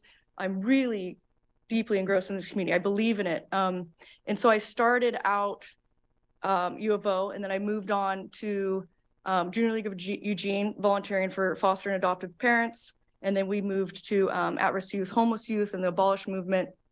And then the 15th Night, where I met all different people through the 15th Night, which led to the ID program, making that an ID program, which I'm sure you've heard about, but it's great. It's kids get their IDs, so they get their GEDs, so then they can get a job, so then they get housing. I'll wrap it up, I'll get there. And then I find myself, you know, a different executive board. So now I'm the University District Business Association board. Hey, come join this. I'm just keep meeting other different people. Now I'm the board president. Then from that, we want to start the West U Business District Association. And then, you know, the city council comes up. And so I want to be here, and I know I can be here and I can represent the people of Ward 7 because of all these different things that have, and there's so much more in between the ID program and being at the UDBA, University District Business Association, and that allows me to bring together Ward 7. And can you remind me of the third part of your question? Certainly. Okay. I have to look at it myself. Yeah. And how will you be responsive to what are sometimes opposing points of view in the ward? Yeah, interesting, huh? So, you know, when somebody says, are you going to knock it out of the park? No, you're not going to. I haven't met anybody who's going to knock it out of the park, right? It's the Babe Ruth phenomenon. He knocks it out of the park, but then he upsets the Cubs. So you have to listen. You have to wear those hats, meet them where they are is kind of my go-to motto. And I got to do the best I can, you know, and I have to listen, be respectful, make sure they're heard, check back, be available, and then not just kind of say, yeah, shake your hand and then move on. You never want somebody to feel like you just shined them on, so to speak, and you just heard, and you just went through the motions. You really got to listen, report back here, and give them some measurement, give them something to chew on. And so at least they're heard and respected, and you're never going to please everybody. So how do you combine them all? You do the best you can, really. And you listen and you watch and you report back and you try and represent them. Yeah. Okay. Thank you. Mm-hmm. Thank you so much. And next up is Councilor Keating. Thank you, Mayor. Thank you, Barbie. Learning from one's mistakes is key, and in any arena. While we've heard a lot about your vision and your values, what is your greatest failure? And what have you learned from that experience that prepares you to best serve the residents of Eugene's Ward 7? Okay. See, so greatest failure, you know, everybody's gonna have a failure or regret. And if you don't, then you're acting like the smartest person in the room, sort of say, and that's really dangerous. So when you have a failure, if whatever you consider a failure, someone else might not consider that. They might be like, that wasn't a failure. You have to learn from it. You really do. And you have to move on because your past doesn't really need you, but reflect on it. Your future needs you, so to speak, not to be too cliche. And that's what you have to do is you always have to be growing. I think I love education. That's why I went from biology, chemistry, to all of a sudden I'm doing ecology and evolution, to now I'm doing business in restaurants, and now I'm doing executive boards. You always have to learn. Now, if you need an exact example, because this is a kind of a classic question, exact example is long time ago, it would have been September mid soccer tryouts, high school. And I was going to go to be varsity when I was a junior because I was really good at soccer. And what I did is I sat down during the run and I kind of quit. And kid made up some excuse. Maybe I was too tired. I was too whatever, overwhelmed. And you learn from that you keep going. You get up, you dress up, you show up, and you do it, and you internalize what's happening to you, and so that's if you need a date, time, and an actual thing, and you learn from that. Yeah. Thank you. Yeah. Thank you. And next is Councilor Semple. Hi, Barbie. Thanks for being here. Thank you. The job of counselor will be more demanding than you realize, no matter how much you think you understand council issues, people. It will take immense time, energy, and attention that you will no longer have to give to your own life, family, friends, other work, your home, hobbies, and more. What things in life fulfill you now? What demands do you have on your time? How will you manage these challenges and keep yourself physically, mentally, and emotionally healthy? That's a good question. I thank you for asking that because that's big for me. If anybody knows me, one of my go-tos is life balance. Absolutely, life balance. I need it. Running businesses, administratively mostly, then what do I do outside of that? How do I balance it? And for me, and this might sound cliche, but I volunteer and I advocate, and I always kind of have, whether it was the 15th night doing the ID program or the St. Vincent de Paul, the girls' house that's over on 40th and Willamette next to the mail center. We stocked the kitchen and we gave them, they're like welcome totes. And it's like when you take your kid to college, it has, you know, the slippers and the Tide Pods, and they're about $150 a tote. And we gave them 20 of them, and we helped do that. And that fulfills me. I've been on executive boards, UDBA, which is more business aspect. And I like to volunteer. That's my balance. But with that said, I haven't done it in 2 years. So my time is here. But I have hobbies. I love to hike the Butte, except for they saw 3 cougars there a couple months ago. So I backed off of that a little bit. I do like to hike the Butte. I like that. And I like to hang out with friends, make a good charcuterie and have me over. You know, it's my balance. You know. Thank you. Next up is Counselor Ye, who's on Zoom because she's not feeling well today. Okay. She's up on the screen. Yeah, I apologize for not being there in person. But, my question is, the council's vision, values, and goals includes being an equitable, efficient, and accountable municipal government. What does equity mean to you in this context, and what would you expect from an equitable government? An equitable government, one that's a well-oiled machine. Is that I take that's kind of what you're saying, that communicate effectively, left hand talks to right hand, and you're able to, I don't know where to look, maybe up there. Sorry. You're able to talk. All the different triages of government really need to work together and talk to each other. And what you never want to see is first floor isn't talking to third floor, and then third floor isn't talking to the community. And I find equity in that. Sometimes it's monetarily. Of course, there's a budget to balance. And you got to look to some professionals and people that are great in that aspect when things go a little awry. If that answers your question, wherever you are. Yes, sorry, it's weird I'm not there. Yeah. Yeah, it's just frozen. That's okay. Okay, thank you. And the final questioner is Counselor Zelenka. Thanks, Barbie. Mm-hmm. I have a 3-part question for you on climate change. Okay. First part is, in a survey done by the city, 75% of residents agreed that, quote, climate change requires much stronger regulation of greenhouse gas emissions. Do you agree with that? If so, why? Why not? Second part is, when it comes to funding for climate change projects, do you see them as part of the essential services like libraries and parks and police and fire, or do you think it's funding that may be more discretionary and we can fund it as money becomes available? And then the third part is, how do you see alternative transportations fitting into the climate change mix of actions, specifically on River Road? Okay. Because that's been a topic lately. Yeah, it's a hot topic, huh? Okay, so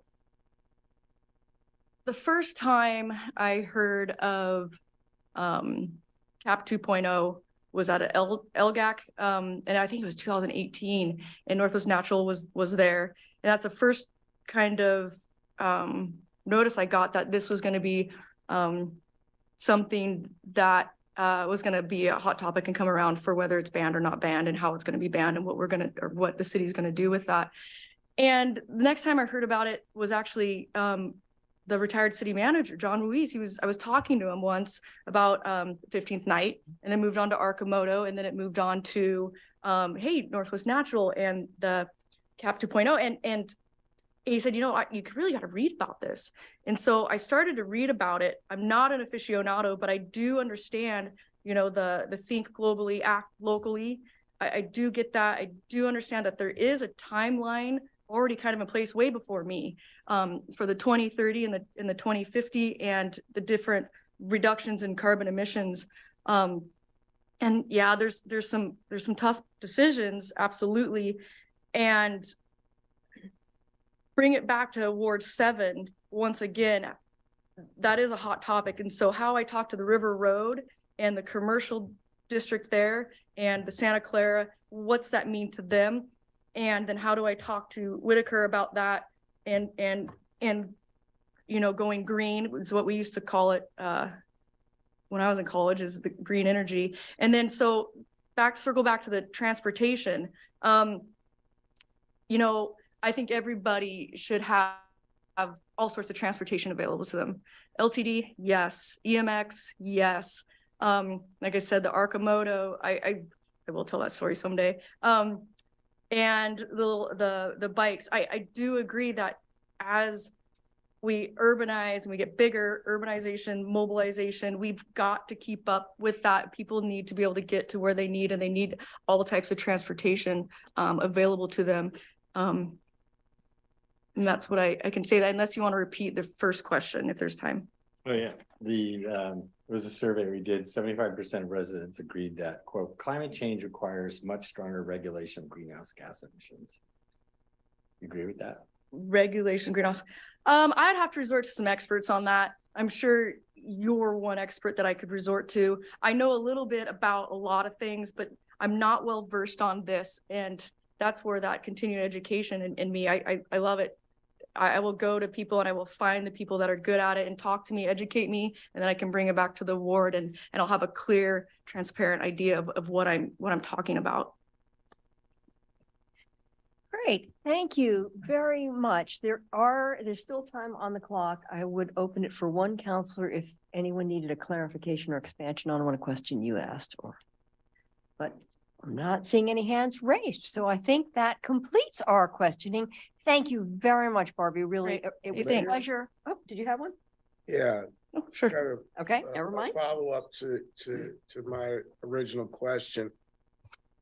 What is your biggest fear for the future of Eugene? My biggest fear for the future of Eugene, we've covered it a little bit here, is that, that big divide. We kind of need to come together. If I can elaborate more, but that, the big divide.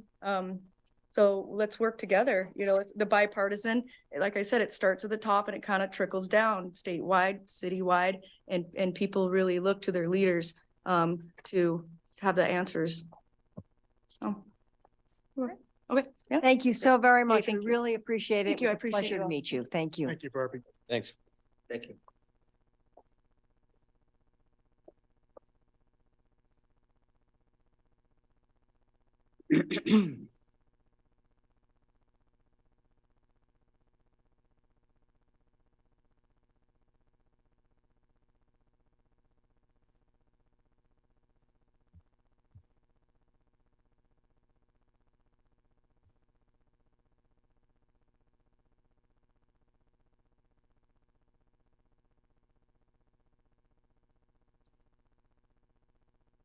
Good evening, Carol. Thank you so much for submitting an application and coming here tonight and spending a little bit of time with us.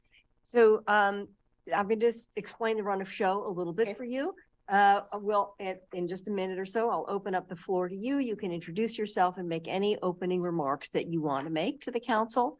And then the counselors have each prepared questions. And so they'll ask them in turn in alphabetical order. We have 30 minutes for the entire interview, and the little yellow light will go on when we've hit 29 minutes. So I'll watch the clock and you can watch the clock, and just to make sure we get everything in we need to. So with that, I'm going to turn the floor over to you and let you introduce yourself and make any opening remarks you wish. Okay, well, my name's Carol Zorn. I moved to Ward 7 in Eugene in 1988, so I've been there a few years. Used to be the trees grew over River Road, and it was one way this way and one way that way. And I moved from from Amarillo, Texas. So the trees in Amarillo are this tall and they all lean that way. So a tunnel of trees was beautiful. And the reason why we moved to Eugene was I got accepted to the U of O. And I graduated with a theater degree. It was fun. It was a learning experience because all of my theater credits transferred. And it was the easiest way for me to get my Bachelor of Arts. So with that under my belt, we didn't know what we were going to do here in Eugene, my husband and I. So to pay the mortgage, we started going to the Piccadilly. And my husband was a jewelry and coin dealer and also an electronic engineer. And he loved Apple computers. So He had a little Apple computer, little coins and jewelry, and piano players, which is his hobby. And lo and behold, that Piccadilly paid our house note and the computer started taking off. Now, this is back before Macintosh, so we're talking Apple II. And we became the independent Mac dealer here in good old Eugene. So 25 years later, we retired, sort of, kind of. But one of the things that we did do is we started doing foster care. So we did medically fragile infant foster care. We had a son who had been born with Down syndrome and a heart defect, and he passed away. So we had gone through the worst part of what you could get. So our first baby came to us with a heart defect, and they told us she wouldn't make it to 2. Now she's 23, and she's had a heart transplant and doing very well. So yeah, we've been through a lot of medical stuff that we never thought we would have to. And I've lived in River Road all this time. It's so unique from any place I've ever lived. And I have lived in the Philippines 3 different times, Taiwan for a year, because I was an Air Force brat. My dad was full-time military. And all over the United States, but something about Eugene, it's home. It's where I want to be planted. So that's why I'm here. And there is something about the city council during the pandemic. You guys have kept me entertained. I know. I'm a quilter, so I do a lot of quilting and listening. And yeah, so I would sit and listen to city council meetings. And it's a unique time in it's a unique time to be a human. So I thought maybe I could help or be a pain in someone's neck or other parts. Okay, so that's me I hear you have some questions. Yes. Thank you. Or so one of you has. Yeah, we know they all do. Yes. You're going to hear from each of them. And first up is Councillor Clark. Thank you, Mayor. Thank you for being here, Carol. I appreciate your participation, and I'm sorry to hear about the amount of time you spent watching council meetings. I would say that's the best remedy for insomnia that I know about. You fall asleep. Here's my question.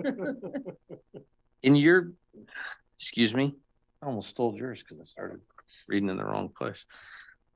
In a recent citywide and city-sponsored community survey, nearly 3/4 of the people who responded said that they thought the city was heading in the wrong direction. So my question, do you tend to agree or disagree? Why or why not? Well, I'm not going to disagree with, how many did you say? 3/4. 3/4 of the people. I think that you guys have a hard job, because in this day and age, everyone has an opinion and they have a platform to voice that opinion. And I can see that a class at U of O gets the idea of, hey, why don't we all go down to the city council and say the exact same thing, and everyone use their 3 minutes to say the exact same thing, and you have to sit there and listen to the exact same thing. And being the wiser, older councilman, you probably think you don't know what you're really talking about, because, you know, I'm older than you, and you have to have the stone face, which I might be really hard at doing because I kind of react when I laugh out loud sometimes. Yeah, I think it's hard when if that is all that you get to hear, if that's the only thing is these city council meetings, you guys have such blinders on because you aren't listening to your constituents. You have to live in your ward. You have to find out, why would they recall Claire Surratt? She was doing great. You know, she took great notes. She was articulate. Why would 3,000 or however many voted to recall her. There's a lot more people in River Road in Santa Clara who didn't vote. It was a very small minority, but it was enough. So it's really hard to figure out what is really the pulse of your constituents. And I think that I love to listen. I love people. I love all kinds of people. I love to hear stories. I will listen to the same thing 30 times, but then I want to say, well, what do you really think? I really would like to know, do you really think that we're worse off now than we were 50 years ago? And most of them were alive 50 years ago, so they couldn't answer that. But yeah, it's hard. It's a hard one. You got to listen. You got to find out. Maybe we could do straw polls. I don't know. Maybe the staff could get together and just put a poll out there. You know, their Facebook will ask you, all right, here's my quilt. Do you like it or don't you? And everybody will tell you exactly thumbs up or thumbs down. So there's ways, I think, that this council, but I'm thinking that you have rules that you can't do that. And how you interact with your constituents, I'm sure you're shackled in a lot of ways. So this is giving me an idea that maybe I should just stay a constituent and be more vocal some other way. Okay, thank you. Thank you. Thank you. Next up is Councilor Evans. Thank you, Mayor, and thank you, Carol, for your application. And if you don't notice this, Councilor Clark often chuckles. I did. No, that was okay. So my question is a little bit different than what you responded to in your supplemental questionnaire. And that is a little more focused in terms of, in your view, what are the top 3 issues / challenges facing Eugene currently? And what strategies would you advocate for in addressing those issues / challenges? I think they're interlocked. I think the most challenging thing that right now is the homeless. I think that if you could cure that problem, so many more problems would be cured. You would be able to, okay, so if you were able to house a person, first of all, they will be better off. Then the place that they were camping at would be better off. But you have a problem because you have public land and it's open to the public.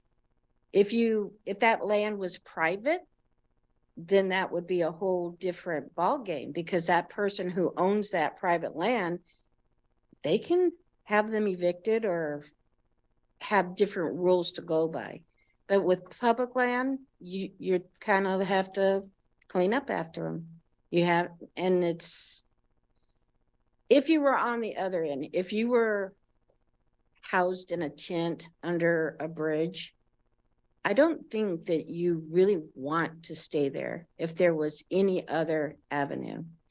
You have a faith-based system with St. Vincent maybe being able to help some of that, but you got that, what, 3,000 homeless, I think was the last count. 3,000, more than that. If that was anybody in my family on the street, I wouldn't be able to sleep at night. I take in kids, you know, with medical fragile infants used to. We got to do something about the homeless. And I keep hearing, well, it's a county problem because they have the funds and it's the state problem. It's not. It's Ward 7's problem. My yard problem. It's my problem. I have this problem. And I really don't know the solution yet, but I'm not going to give up. I'm going to find out if I can go and talk to every church. Hey, how about we help the homeless people? How about my city council get together with the they got money, they got property. Talk to preachers, say, get these homeless people and help them. If they can't do it, okay, who else? Who's got money to do it? How about the businesses? I'm sure that a lot of the businesses would love to have their public right of way near their business cleaned up. But we really have a problem with the homeless, and I'd love to fix it. I really would. What was the other part? Your other two big issues. and No, how you would no, I address don't them. have any other really big issues because the rest of them are doable. You guys have answers for the rest of the problems. You haven't found the answer to the homeless problem. Okay, thank you very much. Next up is Counselor Gross. Thank you, Mayor, and thank you for being here tonight. It's hard to put oneself out in front like this, but it's an important process, and we need somebody who can represent Ward 7. So thank you for stepping Okay. up. My question is, Ward 7 is one of the city's most diverse wards in terms of opinion, ideological perspectives, and issues of concerns. I have 3 parts to this. Oh, boy. How will you balance these different perspectives? What steps will you take to establish yourself as the Ward 7 city councilor? And how will you be responsive to what are sometimes opposing points of view? Poison? Opposing points of view. Oh, I'm sorry. poison. Poison. Okay. I understand why. Trying to get slip. My mouth fell asleep. I haven't Not been as- talking. Okay, so yeah, 7 Ward, we rock. We have so much diversity. If you go further out to like Santa Clara, you've got family units, strong family units where they're involved in the schools, they're rural. They probably know how to milk a cow. They probably do. They know how to ration if they need to ration. If the lights go out, they probably know how to survive with that. You get closer in, it's more not so rural. River Road, like I said, when we first moved here, it was beautiful. But we had a realtor tell us, this is back when they had paper maps and they opened it up, and he didn't have the time to take us around the city, but he took a map of Eugene and highlighted all of River Road and said, stay away from there. That's the slums. So guess where I went to the first thing. So when we were driving down River Road, I'm like, if this is the slums, we are going to make it here. And it was, we bought homeowner property. That was fun. And we were rural. Then we had the whole septic system go away and the sewer system and fight annexation. You remember those days? That was so much fun. We got on the sewer. We got on the sewer as soon as we could. Then we have Whitaker.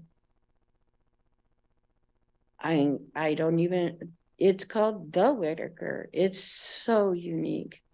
It's where all the 50s and 60s hippies went to and had children. It's so unique. And I love going there. But then now we have riots across a pub. I got stuck in that. I was coming from a U of O volleyball game, coming down, going home, and there's a riot on Washington Street. I'm like, what the heck? Because I knew about the riots, during the Black Lives Matter. That was pretty scary. Yeah, it is a very unique place. And if you look at it, there's some unannexed property in lots of it. So I don't know where the city's going to grow unless you start annexing parts of River Road and Santa Clara, because you can't go up the hill anymore. I don't think you go over the hill. So River Road is where your urban growth boundaries go, and you're gonna have the fight annexation people, and you're gonna have the Whitaker, and you're gonna have the train song. It's like a quilt. a patchwork. Thank you. I'm going to give you a little bit of a time check because it's 13 and a Okay. half minutes and we have 4 counselors yet to go. Oh my So- goodness. All right, I'll be so, go faster. So your next up is Counselor Keating. Thank you, Mayor. Thank you, Carol. Learning from one's mistakes is key in any arena. While we've heard a lot about your vision and your values, what is your greatest failure? What have you learned from that experience that has prepared you to best serve the residents of Eugene's Ward 7?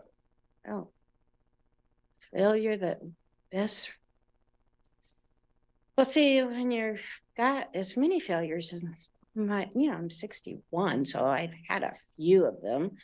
I think it's the ones that I've made when in my 20s. I think you learn from your 20s, you mature in your 30s.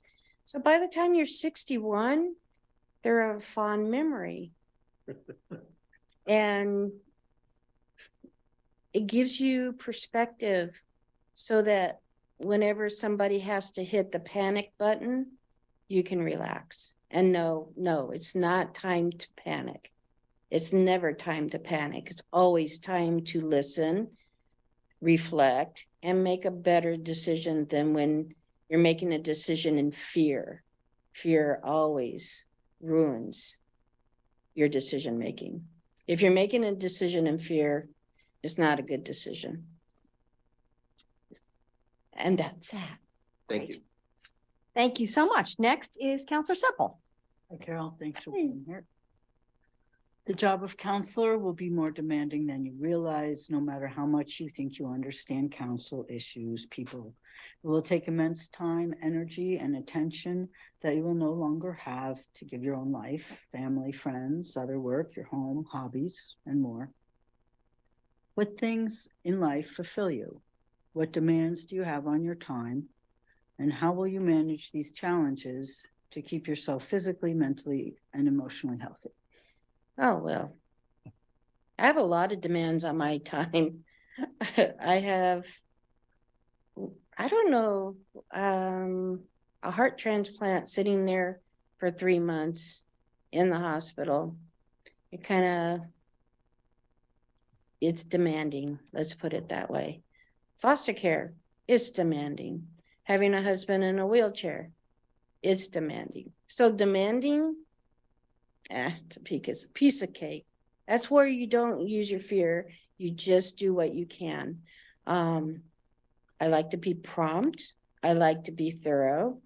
I love to ask why, and I don't ask it to judge. I really want to know why. Why do we need to do it this way? And why can't we do it that way? Yeah, and I think I can handle pressure. And I think a counselor is pressure, but you have to listen. You have to listen to everybody. And you can smile, juggle. Eye rolling's not so good. Thank you. And next Watch the question is from Counselor Ye, and she's on the Zoom. So you'll see her photo up on the screen there. And but she's not feeling well, so she's not in person. Okay. Carol, I apologize for not being there in person. It's okay. Well, thank you.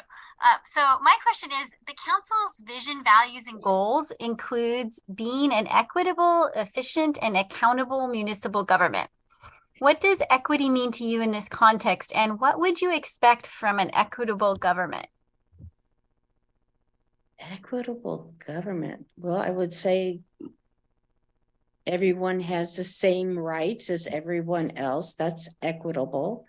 Everyone has the same 3 minutes, I think, or maybe 2.5, whatever, however many people are up. Equitable is a hard one for me because it means so many different things to so many people. How I face it is each and every one of us is a human being, and besides God, you're next in line. I love my neighbors as I love myself. It's a dictate, and it's an easy one for me because I really do love people, and everyone's interesting. So I'm thinking equitable in that sense. won't be a problem for me. Okay, thank you so much. And our final questioner is Counselor Zelenka. Carolyn, I have a three-part question on climate change. What? Okay. The first part of the question is, a while ago, the city did a survey and 75% of the people, again, 75, of the residents of Eugene agreed with the statement that climate change requires much stronger regulation for greenhouse gas emissions. Do you agree with that statement or not? Why?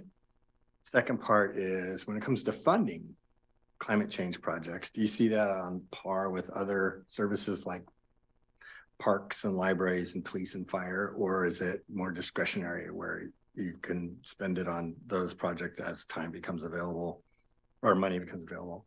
And then the third part is around alternative transportation and how that relates to climate change, and specifically in the River Road area, which has been an issue lately.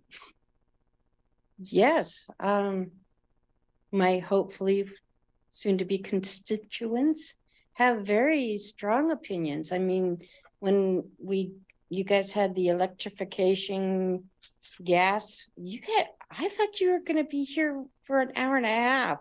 It was what, 5 hours or something? You guys were, I left, I'm sorry.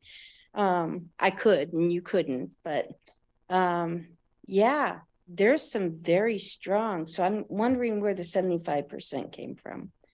Because I'm thinking Ward 7 isn't part of the 75%. And if I'm representing Ward 7, it doesn't matter what I think, what I feel. It matters what my constituents would feel. And I would have to do like a survey. How would you get the 75%? And it's that 75% in my ward. If my ward is the 25%, I'm going to be the 25% voice. And like I said, my first passion will be homeless. So if you've got some money here that's floating, you know, and you can spend it on, I don't know, EV hookups, downtown parking, or you can put it over here for some kind of housing. It's gonna, in my vote will always go for housing. What was the other part of the question? You think of alternative transportation? Alternative, well, I don't know. I think my daughter just bought an EV. I think it's a Kia. She won't let me ride in it because I have dog hair. I have dogs. I have a Toyota Corolla. It runs on gasoline. I kind of do like my gas pump guy at Costco. He's really nice. I think that it's in the future, and it really doesn't come down to the city council. It really is more of a state, maybe a nation, maybe a world problem, because it's all connected. The climate is all connected to the world, all around. Okay, thank you very much. Just hold one Oh, second okay. because we have a few more minutes, and if there's one counselor who has a clarifying question, I will make that time available. And if What kind of Councilor dog? Papillon, all right, you ready? Papillon, White Lab, Cocker Spaniel, Pomeranian. Yes, we have a full quiver. That's a pack. Oh, yes, we do. All right. Thank you very much. It was really a pleasure to hear your thoughts. I appreciate you taking the time and having the courage to step up for this. And I think with that, we're complete. And thank you so much. Hey, let's go home. Thanks, Carol. Thank you, Carol. Thank you. That's the right attitude. Glad you clarified that was 4 dogs. I was gonna, man, how do you get that in one? We don't. And One at a time. thank you very much. And with that, we are adjourned.